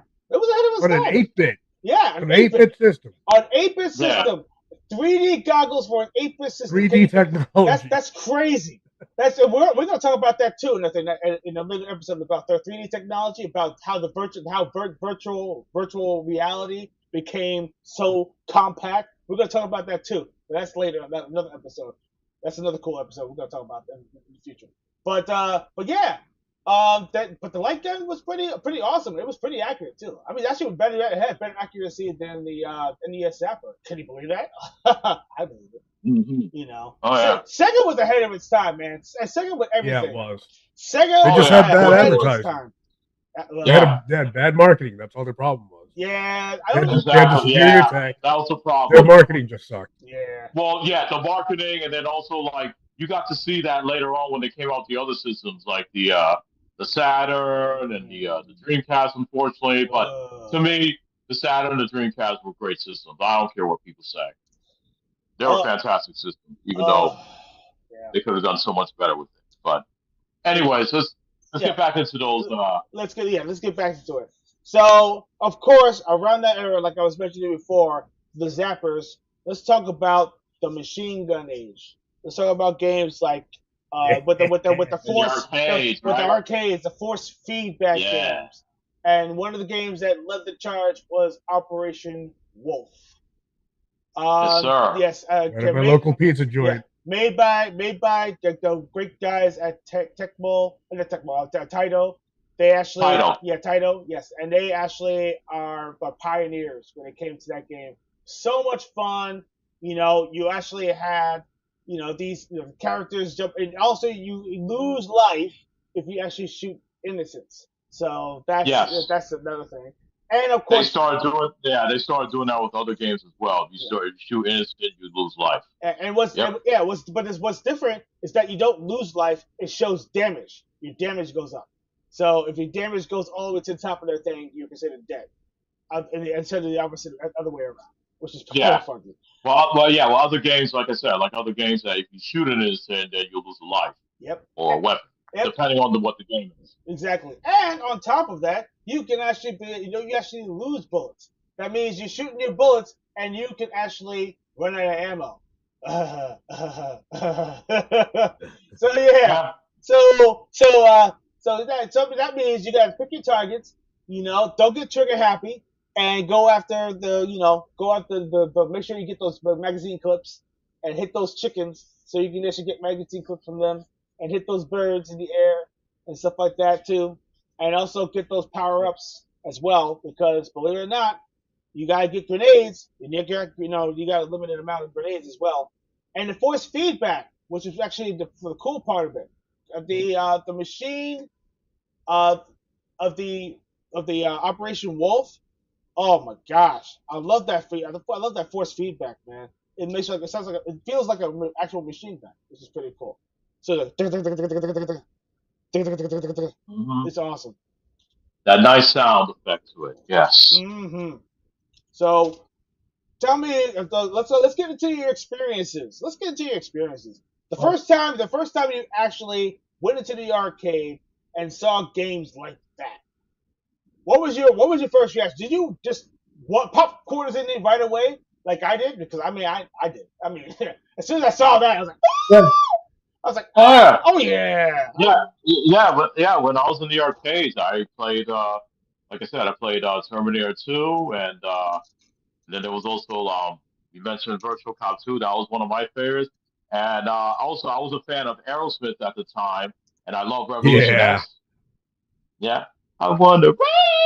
Nah, okay. I won't talk to you guys with my Steven Tyler shit.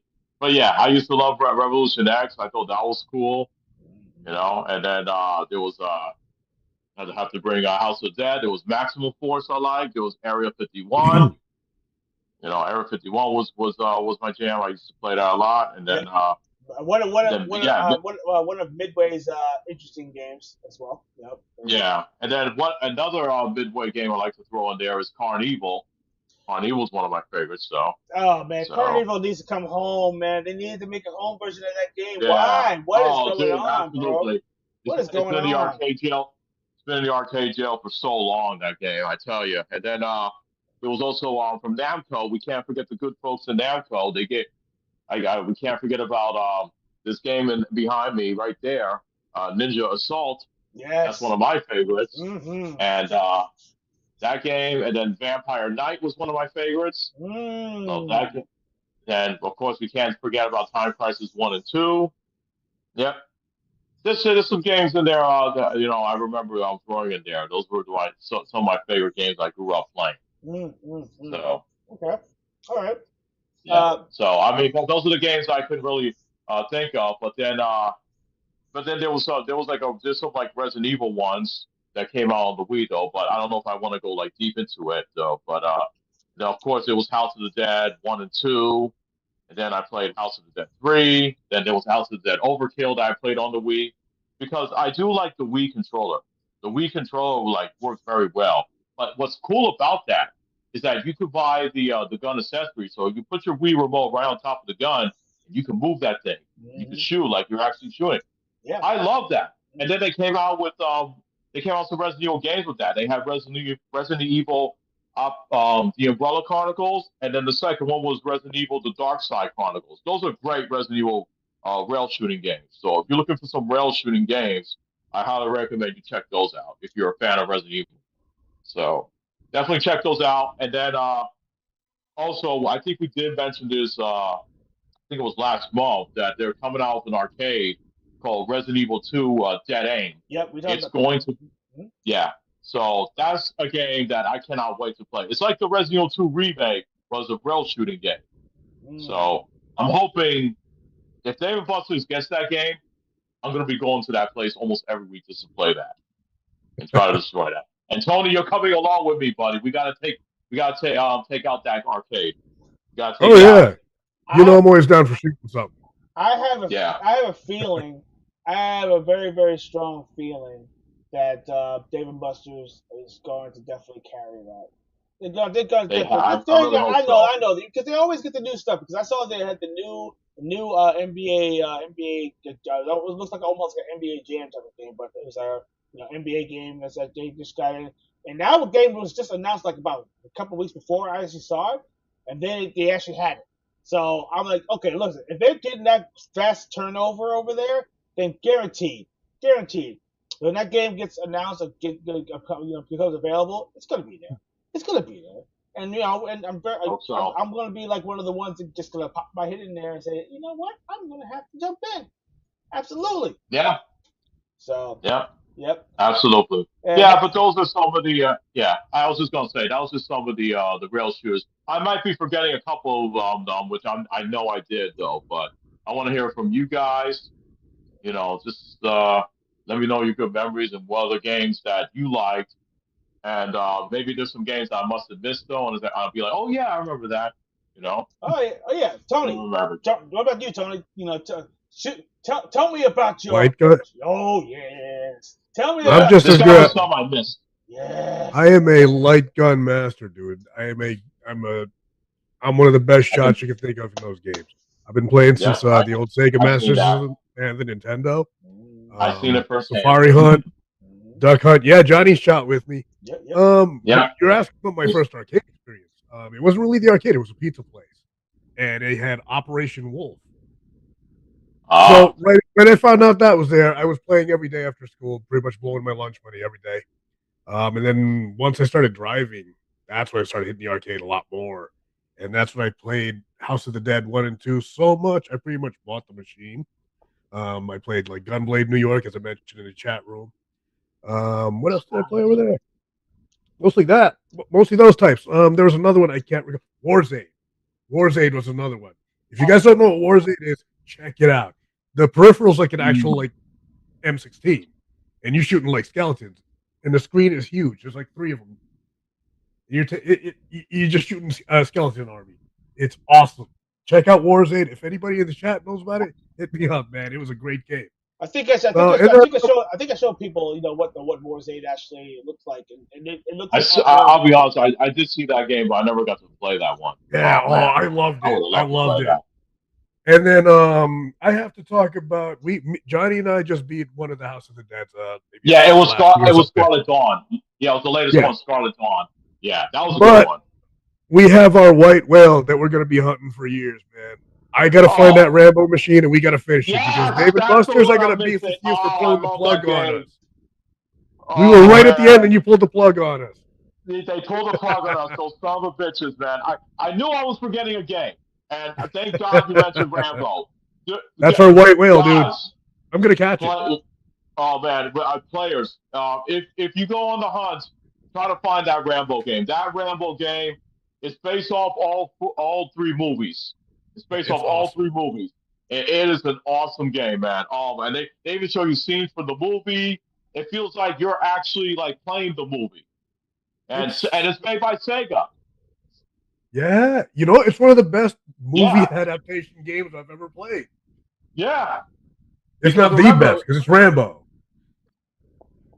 Well, it's like they have the voices from the movie. Man.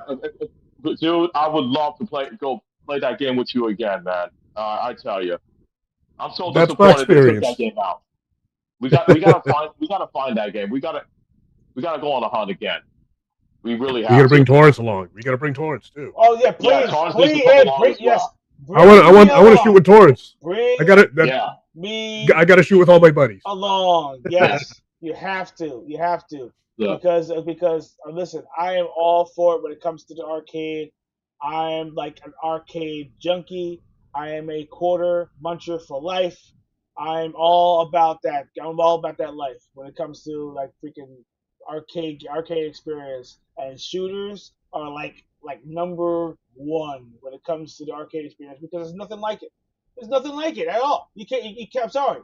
I mean, there's no matter how many home versions you could bring along, the arcade experience turns out to be the number 1.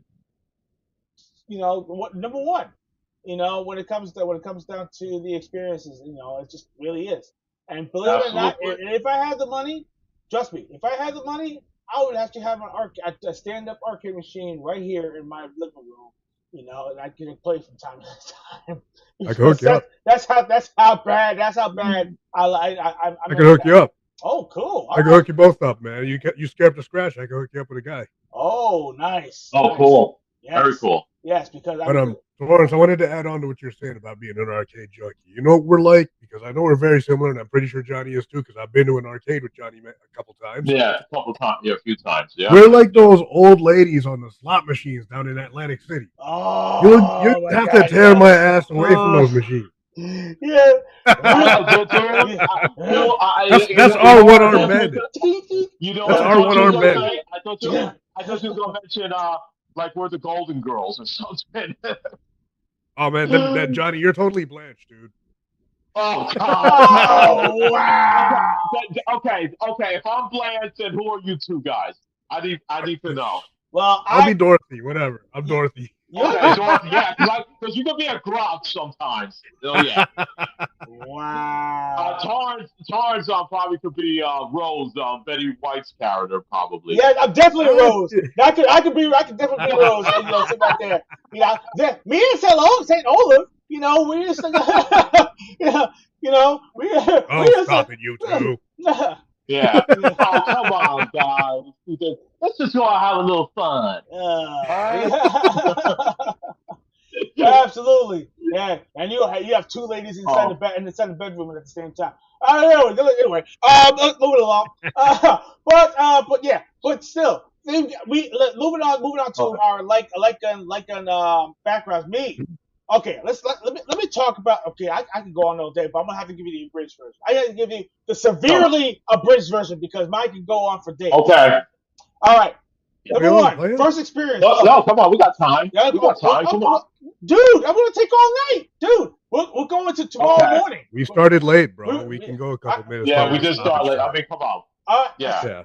Okay, I hope. Let's give the listeners what they want, dude. Okay, fine. Come on. All right, if your players are allowed to actually stay up past 3 o'clock and everything, that's by the time I'm gonna get done.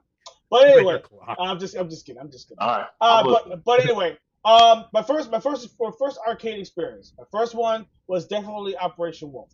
Operation Wolf was my first light gun experience. That before I discovered that they actually did have Nintendo light gun games, and I actually got an opportunity to play the Wild Gunman, the arcade stand-up. It was actually like a little corner arcade. I think it was like in a mall or something. Not in a mall. It was at a Westchester County Fair. That was a long time ago. Okay, I remember the Westchester County Fair. It was no longer exists. I'm so upset. They don't do those anymore. Oh man, it was so much fun. Good times. Yeah, the arcade was my best part though. But anyway, of course. And I played it. And it was interesting. I was like, oh snap, because it's like a Wild Gunman. Sit right there, draw. It was awesome. But anyway, Operation Wolf. I love because when they turned up the decibels in arcades. I mean, they turned up the decibels because it was like loud. Like back then, it was loud. You heard every single freaking arcade, screen going on simultaneously. It's nothing like it. And then when you're actually at the screen, the sound is actually directly at you. So when you're playing Operation Wolf, you're hearing the machine gun, stuff like that. And it's a one-player game. So of course when you're doing the grenades, all the sounds in your face, the light, and stuff like that, and you're hearing the freaking warning sign telling you that your damage is going up and stuff like that. You're looking at it, you're oh shoot, and you're trying to get that freaking power up pop and everything so you can get your life down, the damage down and all that stuff. Freaking awesome. Come on. You talk about so much freaking fun. That was like my first experience. Then I went to, this was like years later, I went to the bowling alley. My wife, actually my girlfriend at the time, went to the bowling alley with her parents. And there was an arcade on the first floor in the White Plains Bowl. It was called White Plains Bowl at the time. And I actually went there. I went in there, and I was like this. It was like a whole line of arcade machines for days. RoboCop, freaking Daytona. They had not Daytona. You said they had the virtual racing. They had Smash TV. They had freaking Narc, dude. They had Narc. Okay, And then, of course, they had Operation Great. Operation Barricade. I was like, they have Operation Barricade. I was like, whoa, Operation. It was a 2-player freaking game. A freaking 2-player Operation Wolf type game. Basically, it was a sequel. I was like, oh! I jumped right on it. I was like, right there, just like old times. Turned it on. Just things. Everything was screaming at me. Exact. It's freaking amazing. You know, and just going further into the future.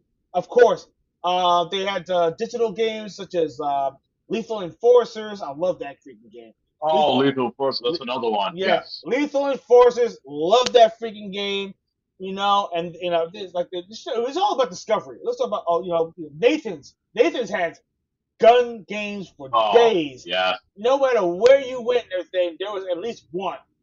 You know, there was Gunblade New York was actually one of them. I'm sitting right there, Gunblade New York. You sit down and you sit like, dude, come on, man. You know, and then on corner, in the far corner, there they had Silent Scope. I was like, ooh, what's this?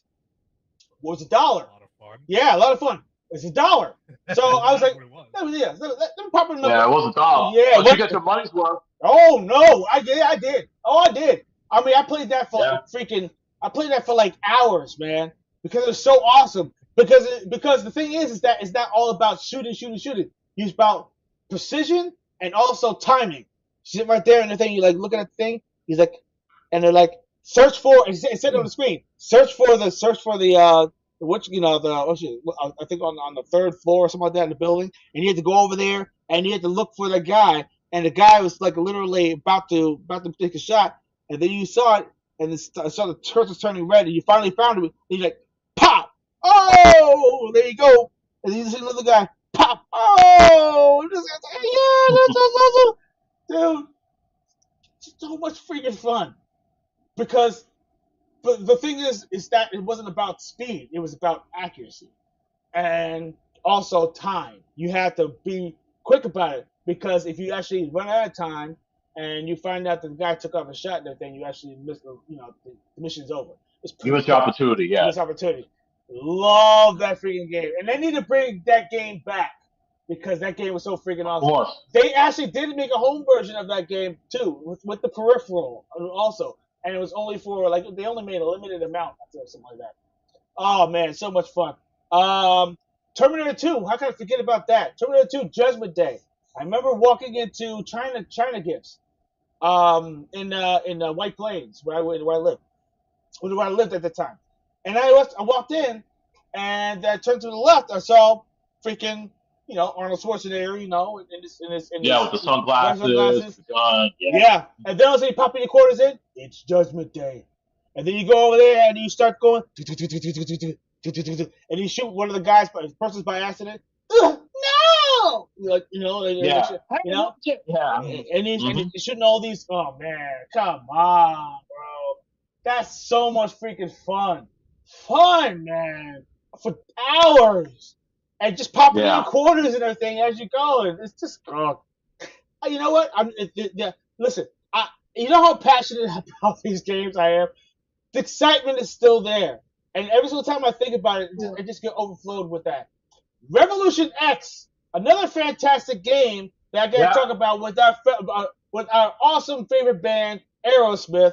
Come on. Yes, sir. The music, all the music, Eat the Rich and stuff like that, Sweet Emotion, all those freaking soundtracks were actually flowing through there. And you have Taylor and the rest of the crew doing their music and all that stuff that digitized.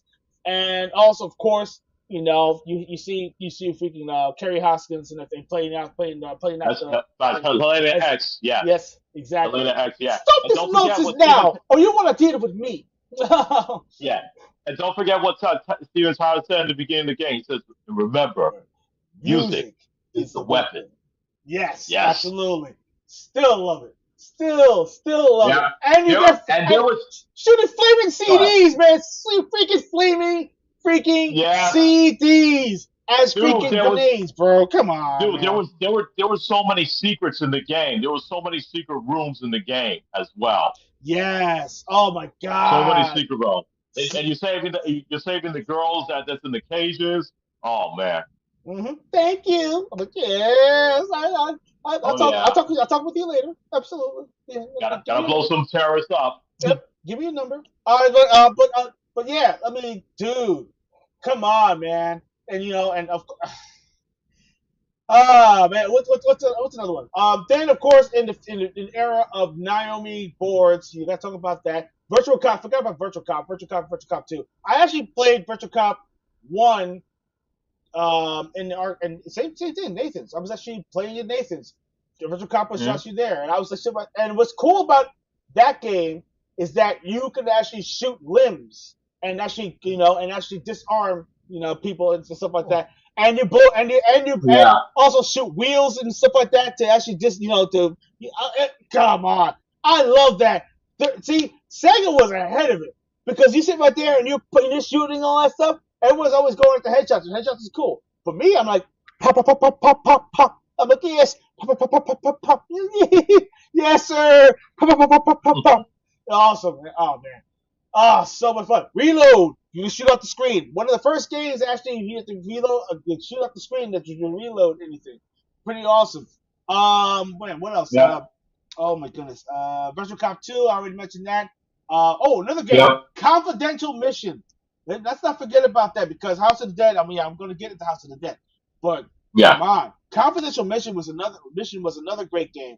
Basically around the same era as I believe Die Hard Arcade came out, and then of course there was another game came Dynamite. It was called Dynamite Cop. Dynamite Cop, I think it was called. Um, and which was a fighting game. That came out it came out for the Dreamcast Yeah. also. Yeah, that and also Area 51 came out around that and time, and, Maximum and and Force. that's right. Oh, and Maximum Force. I forgot about Maximum Force. Oh, Yeah, another. I mentioned that one. Yeah, Wow, man. I did That's mention that. Yeah, and then of course there's people. I mentioned Gunblade New York, L.A. Machine Gunners. My God, that game. right. If you like mechs, if you like shooting mechs, Yes, I do. this is going to be the game that will just be getting your adrenaline pumping for hours, non-stop, rail shooting action to its finest, big gigantic guns, feedback, blowing explosions, just everything in your face, missiles coming at you from all over, and you're just like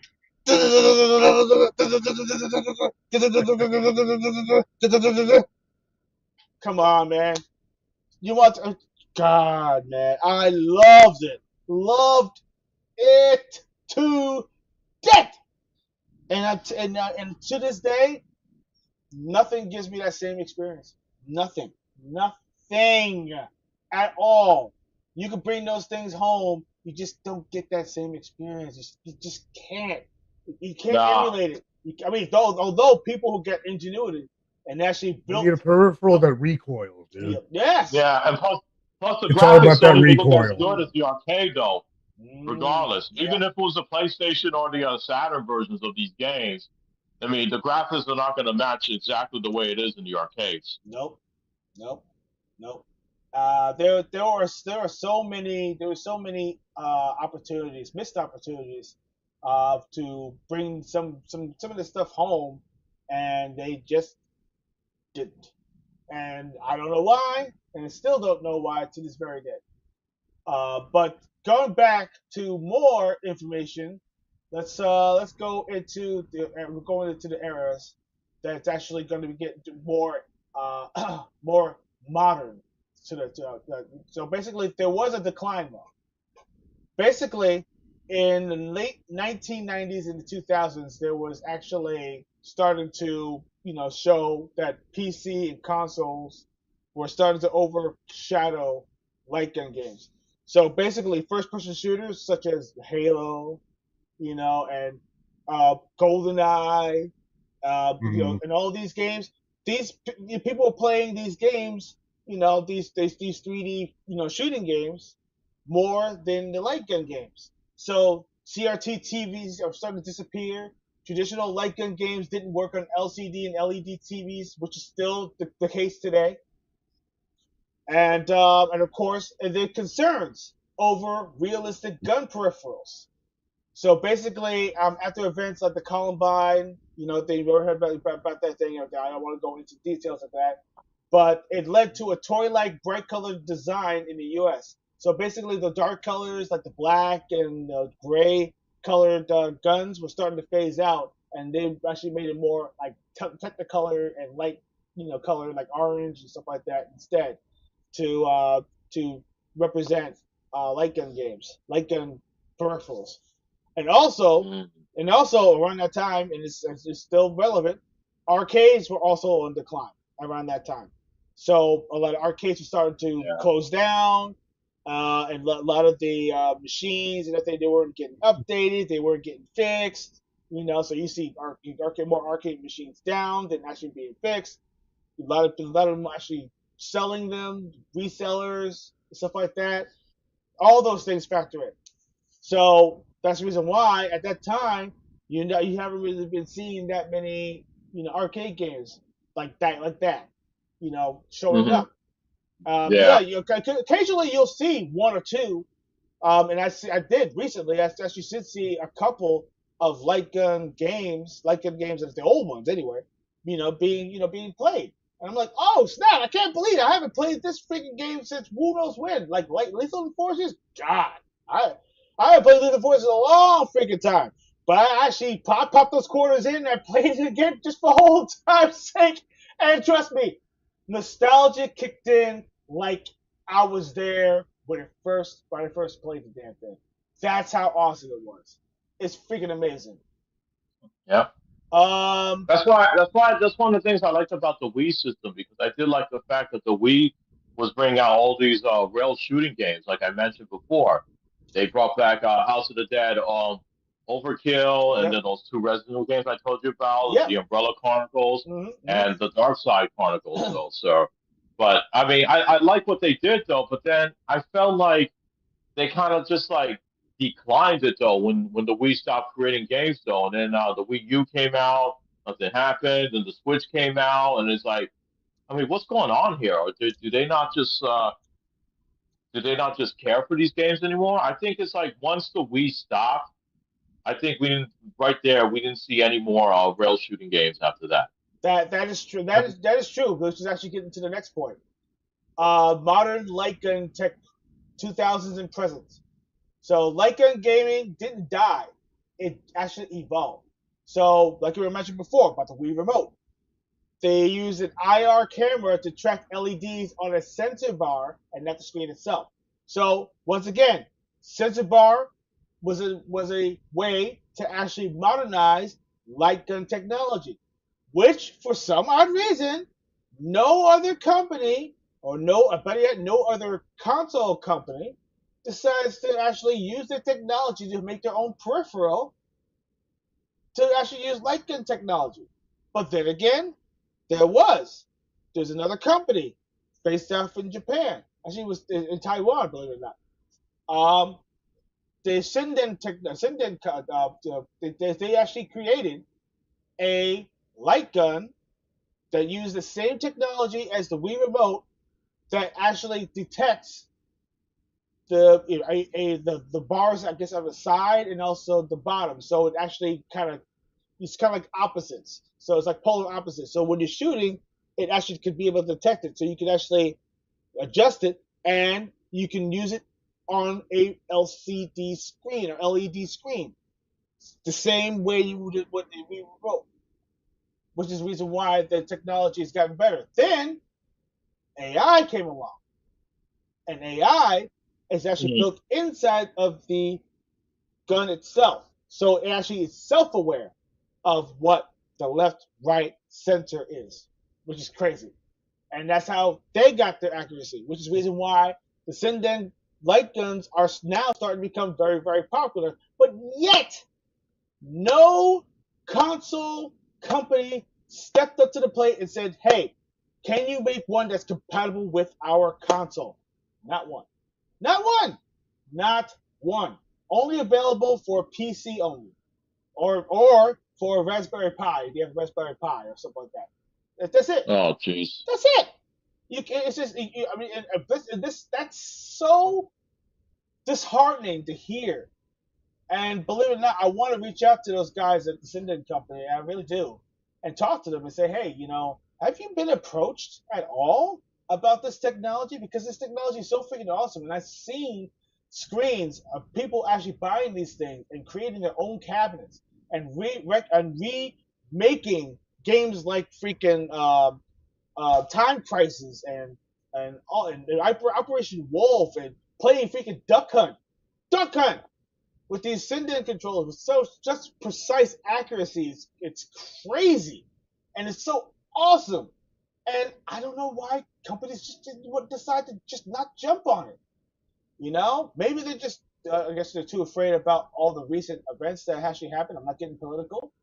But the thing is that it's freaking light gun games, man. I mean, come on, they're fun. It's like shooting galleries. I mean, back in the '60s, people could shooting galleries all the time, and they don't go over there and think about blowing anything up. They just sit right there and just shoot a couple of ducks in their face and get a plush animal off the freaking shelf.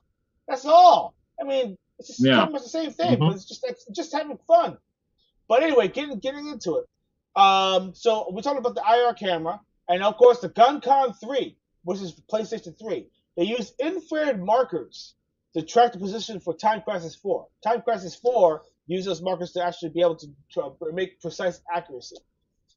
And then, like I was mentioning before, the niche revival, which we're talking about. We're talking about the retro rise, the rise of retro. Retro arcades are actually getting revived. Basically, the same technology I was talking about was the reason why that certain games for the arcade one up line used for they did Terminator. I think they did Terminator 2 on that. That's one. right. They did Terminator 2 and Time Crisis. Yeah. Terminator 2 and Time Crisis. Time Crisis 2 and and what was the other game called again? Point Blank. So you had all three. Right. On those mini consoles, mini arcade machines, and that's what they use. And then, of course, like I told you about, the modern devices like the Sinden Light Gun. So that's crazy. Oh my gosh, man, this isn't making sense. So Light Gun games now live as a retro nostalgia niche, but the love is still strong. And believe it or not, like I'm telling you before, when I mention Light Gun games, people's ears just perk up and say, "Oh yeah, I played," and I'm like, "Oh snap! This actually is a thing. People still talk about Light Gun games, and yet they make these freaking games, and you use this freaking controller to move the cursor around. What is that? It's like playing freaking Arkanoid, and I can't play. I'm sorry. I mean, as much as I love Arkanoid, and I do, Taito, somebody, anybody, if you can hear me within the voices of the halls of the gaming world, can somebody please make a appropriate freaking rotary controller so I can be able to play those games again? Unless I had to, why? It doesn't make any sense. Dude, I said the same thing about when they did the remake of House of the Dead 1 and 2. It's like it's not fun playing those games with control pads. It's not.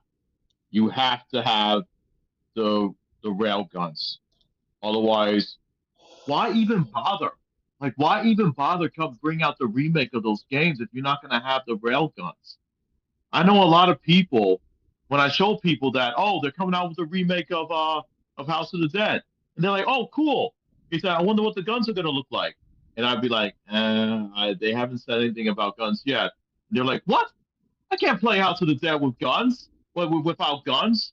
I can't play those with controls. That's no fun. I don't want to move a cursor around and shoot the zombies. No. That's the problem. I just don't understand that. Like, come on. Well, Chris did mention. He said They're fun, but there isn't likely a big market. I'm sorry. I had to disagree. I'm sorry. I had to Yeah, disagree. no, I I gotta disagree I with had you to. there, Chris. I'm You know sorry, what? I listen. I mean, there's a huge marketing for that. the If they can do a huge marketing of that, and if you have people out there that know what they're doing to promote this thing, it will catch a huge audience. I guarantee it would. Tony, what do you have to say? I'm not so sure. To be honest, you're the only other guys I talk about these days. So I kind of see it from Chris's angle. All Okay. right. So basically, okay. Look. This is actually. I got some statistics. Okay. Men lie, women lie, but numbers don't lie. All right. Light gun weapons or light weapons, right? So basically, Uh-huh. the market. Okay. Well, they're talking about the defense budgets and stuff like that. I'm not worried about that. Let's see. Like the video game like gun, video game like gun. Oh yes. Okay. Uh, They did still pull in a $2.6 billion. They pulled Yeah, in 2.6 billion in 2024, that's correct. they did. That's correct. Yeah. and it is Mhm. growing. Okay, Yes. wow, I did not know. So Yes. Yeah. There's like I I was said, going they off can make just a huge anecdotal market of evidence, man. it's that. Said you gotta have the right people to market this thing. That's the thing. Yeah, If you could put if you can have the right people to market these things and put something big out there, I guarantee you, if they would bring back those rail guns, and because the thing is that if you're gonna like say if they're gonna come out with a remake of Time Crisis, or they're gonna come out with a remake of Ninja Assault, okay, you can get people hyped up for that. But if you don't have if you don't have the accessory for that, which is originally how the way they're supposed to play, people are not gonna be interested in playing it. No matter how good the remake looks, you still gotta have the right accessory. You gotta have the right equipment for it. Otherwise, it's not the same. I mean, look at House of the Dead when it came out on the Saturn. The Yeah. Saturn had the rail guns. Remember the Saturn? Yeah. I remember. I think it's Yeah. Of course. I remember that. Yes. Of course. yeah. You know. Uh-huh. The Yeah. PS2 had had light gun games. They had like I said, Ninja Assault that's behind me, and you had Vampire Knights. Yeah. And not only that, you know, we're talking about freaking tie-ins. We're talking about tie-ins for franchises. They did one for Ghostbusters. They did one for freaking Tomb Raider. They did one for freaking House of the Halo. Dead. They did one for freaking Halo. Freaking Halo. Yeah. I mean, like light gun games. It's not like they're going away. They aren't going away. But from the markets, like I said before, and everything, we're talking about in the millions. You know, by 2023, we're talking about a huge percentage billions. of the 6.3% upcast from during the forecast period between 2025 and 2031. They were looking at that. They're projecting it to actually rise because believe it or not, we go to like David Buster's and stuff like that. I guarantee you, you will not see not one freaking light gun game not being played. You won't, because every single time I go in there, some kids or some other adults are actually, you know, whether 2 or 3 or whatever, are playing those games, and this is actually at peak times. So yeah, the market is still there, and on top of that, there are still people out there who are still trying to get their hands on send-in light guns to actually be able to play these games at home. Although not a lot of people are talking about bringing those games to consoles because, like once I talked about before, talked about the consoles being on decline. That's the reason why people are not Yeah. really talking about bringing those light guns to consoles because consoles are actually starting to become almost extinct, and that is Right. sad for us players out there. I mean, you know, I'm not like I said, I'm not saying trying to put gloom and doom in your ear, but we're talking about numbers. We're talking about facts. Numbers don't lie, and if your favorite company or favorite console or the whatever corporation is actually creating your console does not wake up and sit back and actually stop looking into the freaking investors and saying, oh, we want to cater to you guys, not the players. We're lining our pockets and everything and not thinking about what the players like. Don't you understand? We're the ones that actually open our wallets to you guys. We're the ones that Yeah. actually, we're the ones Yeah, that that's pay. right. Yeah, we're the ones that pay for this stuff. Not you guys. You guys are the thing. You put out the product, but if it sits on the shelf, you're not making money. And you know what? You Yeah. know what? You know what happens when this Butt console stays? knockers. You know what happens when this console stays on the shelf? Guess what? Guess what? The buyers of the certain store actually are going to do. They're not going to buy anymore. They're actually going to sit right there and they're going to probably start deep discounting it, or even worse, sell it back to you for at a loss. Yeah. Because they're That is not they're true. not they're not selling. They need to make room for the bigger, better thing, the bigger, better deal. And that's exactly why I'm saying that they better be careful, or else the video game crash will be here sooner than you could possibly think of. And no matter what you sit right there and promote, people are going to put out a blind ear and say, "All right, so what? I'm playing what I'm playing right now. Bye." Big butt, so what? Mm-hmm. Exactly. Yeah. So, but yeah, but anyway, getting back to what I'm saying, in closing, because I mean, we have, I guess we can go on and on and on. Light gun games, could they be relevant today? Yes. Should they be? Stand corrected. Should yes? Yeah. Should they be relevant today? Yes. I mean, course. because think about this. Anything that enhances the experience at home is a win. Anything that actually brings in the immersion to anything that you're playing is a win. If Right. VR considered niche, and it still is, because it's not making that much money. I mean, you think about the VR market. The VR market is not doing that great. Not everybody's buying them. People who buy them, their thing either can stand it, or people get sick and they get motion sickness, and they actually say, "Oh no, I can't play it anymore." So it's not quite there yet. Although I did back in the day play a VR freaking machine. It was huge, like a big freaking VR machine. And you sat in it, and you were inside this big circle, and you had the screen. And you actually, yeah, we experienced that. That was fun. And there are VR freaking arcades that are actually available available right now. One in Westchester, and also the Palisades Mall has a VR arcade.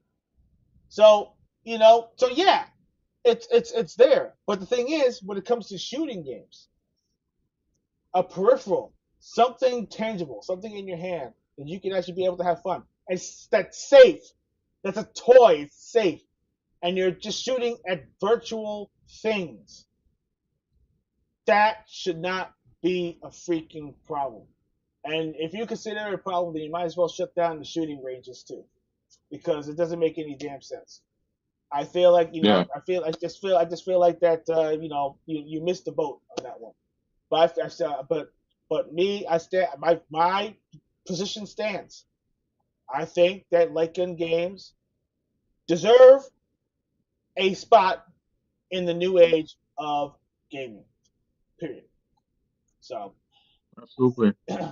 So what are Absolutely. what and your opinions? Do you disagree, or are you on are we in Uh, consensus? Are we in no, consensus? no, I agree with everything you say. It's like I just feel like these companies they don't want to they're afraid that they're not going to make any money bringing these real these real games shooting games back though because I mean what's wrong with these people is that they're out of touch.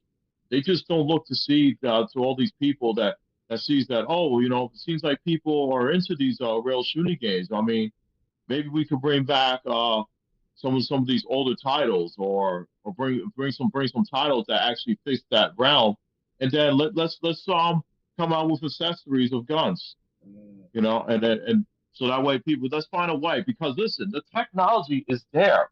They can actually like come out with light gun games that you could use for the Xbox Series X and for the PlayStation 5 and the Switch 2.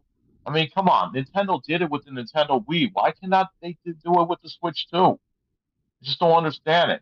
And it frustrates, like, I see in the background, like, with that light gun, the light gun that Torrance has in his background. I mean, how come they're not coming out with this stuff? It's just, and then you bring out something like, I just hate to say this again. I know people are probably tired of me saying this though. I just hate the fact that they come out with a remake of House of the Dead 1 and 2, and we don't have the guns for it. It's just like, why even bother doing a remake of those two games if you're not going to bring out the light guns for those games? You know what I'm saying? So that's what just frustrates me the most. And I agree 100% what you're saying, Tarms. Absolutely. But I just want to throw that in there for my take. Yeah. Well, So yeah. I mean, I personally, I think Taito should head the charge in that one. Or better yet, I think Sega should, because I mean, Sega does have a lot of amazing arcade games that they can bring back. Virtual Cop 2, absolutely. that's a no brainer.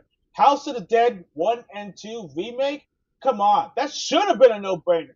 They gave the license to another company to actually remaster those games to bring to modern consoles, and they botched it. They botched it big. They felt, oh well, if you bring these games with all these bells and whistles, people will not remember what they actually were. Are you No. kidding me? Are you kidding me? Okay, I mean, every person that I've talked to that played those type of games, said it's not the same experience. It's not. It's not. No. it's and I feel obligated to to tell them off and say, hey, listen, you know what? Unless we're like from crawling out from a rock somewhere in the middle of the Sahara Desert.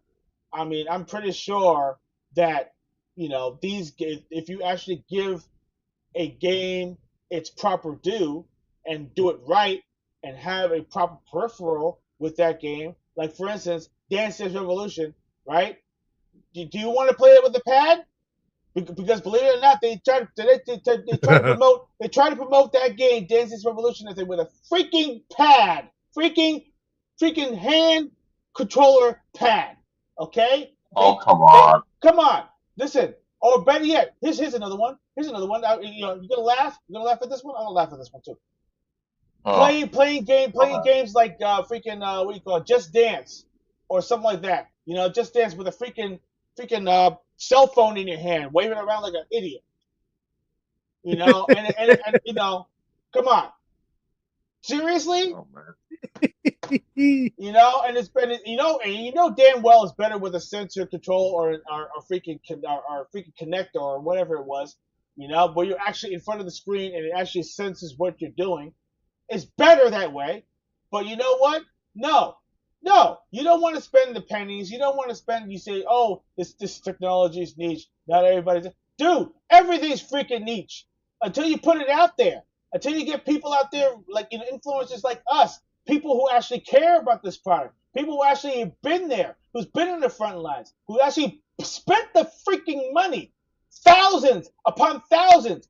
I can tell you right now, between all three of us, we spent millions of dollars inside the freaking arcade just to keep you guys in business. Just because you have these these home consoles at home, and you're actually getting lazy. And no, no. You don't understand. If you want to do it right, do it right. We are the godfathers of the gaming industry. We are. We are the people who actually kept you in business. We are. We have people who are just like us that actually collect these games and talk about it. We are. And believe it or not, we're just as passionate, and just as real. Although they're not as loud. But you know what? Oh, we're going to be loud. We're going to be so damn loud and everything. I'm pretty sure the gods above and everything are going to hear us. And that's exactly what's going to be happening. And you think I'm going to rest my laurels and everything and say, oh, they're not listening to us. Oh, forget it. No, nope. I'm gonna keep on repeating it. I'm gonna repeat it like the freaking Big Ben in London. I'm gonna keep on repeating it over and over again. It needs to ring true. Million? You damn right. Yes, that's true. It's true. Between me, Johnny, and Tony, guaranteed, spent millions of dollars inside the arcade, as a whole. Oh, yeah. Okay. Yes, we did. Yes, Because believe it or pretty not, good. because if you don't sit right there, because we don't count quarters. We don't. We sit right there. We just pop the quarters We're in up to and play. billions, dude. Yeah, we're definitely in the millions. Definitely Yeah. in the freaking millions. Oh, I absolutely. No, guarantee there's no you. doubt about that. I Guarantee definitely bought you. one No machine at least, but I don't know if I spent $1 million, dude. No. I'm doubt. saying all three of us in total. Think about this over the years. Think? I How don't many think so. how many Uh, how many times have you popped in quarters and everything? Now think about it. So you think about like every single time you visit an arcade and a thing, about roughly what? 10, 20, 30, $30 each? $30 a day? $30, maybe maybe during the week and everything, spend about $150, $200 easy. You know? Okay, so let me say on average, I'm gonna look at how much I play. I'm gonna figure this out. Let me do some quick. Yeah, go ahead. Do the math. I mean, because what do you think? I'm saying If because I spent $20 a day at an arcade, let's say, what do you say, 3-4 days a week? Three? I'm gonna say three. yeah, That goes my personal. we'll do I said three. two. Yeah, three, 2 or 3. Sometimes 4. Three's fine. Me Yeah. personally about no. Me, but it's almost like really. How much would I have spent? So I'm calculating based on $20 a day, 3 times a week. Yep. For a 5-year Uh-huh. span. I'm gonna see how much money I actually spent. Okay. Yeah. See, Chris, there's no way I spent 300 grand. No way. Mm-hmm. Let's see. Within that 5 years, that's about 15 grand. 15 6. 15, 6. Mm. 15 That's 6. so that's only That's $20 a day, 3 times a week, for 5 years straight. yes. Would be about 15 to Wow. 6. Now to consider. That's still a lot of money. Yeah, still a lot of money. Not Now, millions. Yeah. Hell yeah. now that's only 5 years. I played games in the 80s. I played video games in the 90s. I played games in like in 2000s. So we're talking about 20 years. Not 5, not 10. We're talking about but you're 20. counting But yeah, I know pennies and fluctuations here and there. Your parents only give you so much money before you have it, with your allowance. Yeah. Yeah. Well, spending $20 when you're 7 years Well, here's old. the thing. Well, here's the thing. If you're a teenager and you had your But job there, it depends. So there you go. That adds up as well. Now, I mean, so basically over 300K a piece, 300K a piece. That's almost 900,000. 900,000. So that's three of us. Okay, we're talking about not. I'm talking about individually. So 300K, give or take. I think in about a 7-year, 8-year span. That's about almost 300K. And I think we popped quarters inside the machines and actually enjoyed ourselves and have some fun. So yeah, I would say between all three of us, I'm not just saying individually, I'm talking about all three of us in total, we spent over roughly about almost $1 million. Easy. So okay. With on the basis of opinion, roughly. But I'm just saying, maybe I'm a little exaggerating the thing, but pretty damn close. A little. Okay, fine. I did the same math. Yeah. I did the same math for 25 years. Okay. Yeah. But on a serious note, we did spend that much money. But that's not including consoles. That's not including games. That's not including all the peripherals. That's not including any of that stuff. We actually did spend quite a bit. So we did in general spend millions of dollars, I think, in the gaming industry in general, not just arcades, but we're talking about in general. So yes, in total, not individually, obviously not, but in total, we're looking at years and years of collecting and games and all that stuff, peripherals, arcade experiences, yada yada, enchilada, you name it. You can look at that and you say if you can gather all that and put it in an amalgam, you can say, oh wow, it's quite a bit of money. But this is an industry that we pretty much built on, and you know what? These corporations wouldn't be doing what they're doing right now if they didn't see money in it. If they didn't see money in it, it would have died when the arcades died. And it's fact. You can talk to anybody. Let's just say, okay, let's go to Bizarro World. Okay, let's just say that the video game industry died when the arcade died. When the arcade was dead, like dead. Constantly, the arcades are dying, and people just don't care about video games at all. Obviously, right? Do you think that the Xbox 360 would exist? Do you think the Xbox One would exist? Do you think the PlayStation 2 or 3 would exist? Do you think that Nintendo would even bother to even go any further than they actually are right now? Do you honestly think that maybe Game Boy would actually advance at the time? No, no. Most likely not. No. Because think about this: where the players go, the industry goes, and that's exactly why I say that people need to start being real and realizing that we as players are are the pioneers. We're the OGs. We're the ones. We're the ones that keep the lifeblood going. Yes. So okay. So Tony put up those tiny little facts and stuff like that. I know my math was a little bit off. I was exaggerating. I get it. You're passionate, dude. You're Yeah. passionate. I'm But, ex- like, yeah. if you spent that much money, Yeah. you I'm, have yeah. a lot. I'm exaggerating. Huh. But then again, you got to think about all. It's fine, Yeah. Taurus. Yeah, it's fine. No. We get your message. We Yeah, get your message. I was just being a little. But then little again, anal with- there are people who are very, very passionate. They built these huge freaking collections of things. I saw several awesome collections, libraries of freaking games and cases and all that stuff. It's freaking amazing. I mean, everything back to the freaking Spectrum. I was like impressed. And I remember hearing a story about a person who actually had all that stuff and they actually sold everything to a museum because they felt like they were getting too old and they actually had the steps just sitting there and they didn't want to just sit on this stuff. And you know what? I applaud him in a sense because these games should not be sitting idle. They need to be in the hands of people who actually care about it and can cultivate these games and bring it into the masses, which is very, very important.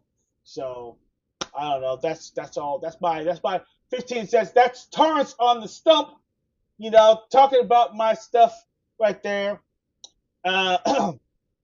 But seriously though, and which makes perfect sense. Everybody, can't afford to, buy games all the time. And other than that, I'm one of them. I mean, come on, I can't buy them games all the time. But then again, if I actually see something that really like, I save my pennies and I'll get it. And that's just like the average guy. But if the industry doesn't pay attention and actually understand the passion of the player, they're going to see things slip through their hands like freaking quicksand. I mean, not quicksand, but like sand or water, even worse. Just trying to hold it in the hand, and that thing is actually slipping through their fingers like this. And they were like, why? Why are we not able to hold on to them? Why? We're doing all the bells and whistles. We're doing the ray tracing. We're doing the. We're actually adding AI to bring games out faster. Why are they not keeping them? No heart. No love. No passion. Come on, think about this. The players out there, and this is my last 2 cents here before we get out there. The passion that you developers out there, that's the reason why I love the indies. The indie crowd, they have love, they have passion, they put their hearts into the games that they create. Why? They're doing it by themselves, or they're doing it with 2 or 3 other people, and they're putting their love into what they're creating. and they are sharing the love to the players out there and saying, here, this is what we did. This is our blood, sweat, and tears, and showing you what we created. Our masterpiece. Here. And we are able to go over there and grab the controller and feel the love that they actually created. That is our goal as a player, and that should be the focus on the industry nowadays if they want to save it. But that's all I have for you guys. Anybody have any last words before we get off the air? Yeah, to be honest, after looking up those numbers and finding out how much money Light Gun Games have made since 2024, it was north of 2.5 billion, and they're projecting close to 4 billion within the next couple of years. That gives me hope, man, that we will get Light Gun Games if we want. Right now, what's keeping them alive is retro gamers, players. Shit. Push-ups, baby! Push-ups! Yeah! They're the ones keeping it alive. I'm redeemed! Modders, I am redeemed! Retro players. They're what's keeping They're what's keeping Light Gun Games alive. Oh, yeah. And I'm going to be able to get a Light Gun game on my Xbox sometime soon. I just got to be patient, wait a little bit, dude. Yeah. So, you know what? I'm ending on a nice note, man. That's great news. Yeah, absolutely. Yeah. Absolutely. That's true. Johnny? That's true. Well, like I said, I already said what I said before. If you remember, though, yeah, I do. Yeah, it was going on that long speech, though. But I totally understand where you're coming from. So you and I are see eye to eye when it comes to situations with this. So, but yeah, like I said, I do want to see these. I do want to see the light gun games come back. I want to see those accessories come back. They will. Yeah, they will. I hope so. Yeah, and I'm hoping if Sinden is smart, they sell their technology to some of these bidders out there, so they can just be able to use it and actually bring their peripherals to other consoles and actually play these games properly, like they were intended to, and actually do some remasters of some amazing freaking light gun games that we can, and bring freaking Carnival to the freaking consoles. What are they waiting for? Yes, please. Holy yes, please. crap! It's crazy. Anyway, all right, but that's all that we have for you guys. We are so happy that you guys were actually able to stick with us. I'm sorry we had a late start, but it was, but hey, listen, Tony, we took care of Tony's little gorilla problem and stuff like that. Once again, the bananas, they weren't cheap, but you know what? We gave them the best bananas and everything. As a matter of fact, we gave them plantains and everything. Of course, the Latinos call it plátanos. So we gave them what they want. But other than that, we appreciate you guys joining us once again. Oh, if you actually have been here for the first time, seeing our show for the first time, please feel free to hit that like, also hit that subscribe button, and also hit that bell notification so you can find out about our next episode. We have more games and more information and more history to share with you guys. Listen, we're going all in with all of our stuff. The 22nd, if you're around, we are going to be talking about the direct that's coming up on Thursday, the 22nd. That's actually coming up fairly soon. We'll talk about the games that they're going to be announcing. Give our opinions. If we like it, if we don't like. If you're a Forza fan, what do you feel about it? If you feel free, then just jump on by. Also, if you want to, you can actually give us some awesome artwork. We're still looking for people who have awesome artwork. Send your artwork or anything fun. If you have like a design on your controller that you created yourself, or a console that you put art on, and you want to share it, send it to us and everything. Go ahead and actually, I'll give you the information on our site, or you can go to our Twitter handle or X handle and actually go on my DMs or any of our DMs and just say, hey, this is me, this is my art, and you might be able to get yourself your hands on these awesome shirts right here. And we will actually send you one of these as a thank you for this contributing to one of your awesome freaking artwork. So we are giving you because you are giving us your love. So you give us your love, we will give us our love, and you will actually be able to enjoy that. Also, if you actually join our Patreon, once again, if you join our Patreon, you will be part of our Treble tribe, and I will actually show you our awesome shirt. Boom! You get this awesome shirt. Triple tribe. You be part of the Triple tribe, and actually get this awesome shirt. One per entry. That means if you actually become a Patreon member for the first time, you will get this shirt for free. We'll send it to you and everything as a thank you, and you will be part of our Triple tribe. And the Triple tribe page at the end of our show will have your name acclimated on there, and as a contributor, and of course, you are a part of the tribe. So if you actually join us on the show, welcome. Thank you for joining us and being part of the Triple tribe. And that is it for us. So if you want to say say your goodbyes, and then we get the heck out of here, and then we're good to go. All right. Well, let me start. Players, I had a great time. I found some good news tonight. Light gun games will come back eventually. With that kind of money growing, it's inevitable. So that's great news for me. I'm ending on a good note tonight. On top of that, during the show, I was texting with the gorillas. We're pieced up now. We're cool. They're not going to cause us any more problems. We're good to go. So we're actually going to play Street Fighter in a couple minutes. So on that note, play on, players. Keep leveling up. I love you guys. Come back. Indeed. See you soon. Yeah. Thank you for joining us, players. I really appreciate it, especially talking all those those rail shooting games. So I do hope in the future we see these games make a comeback. That's why I would love to see. So it's been a fun one. So remember, players, the important thing about gaming is all about fun. So can't wait to do it again.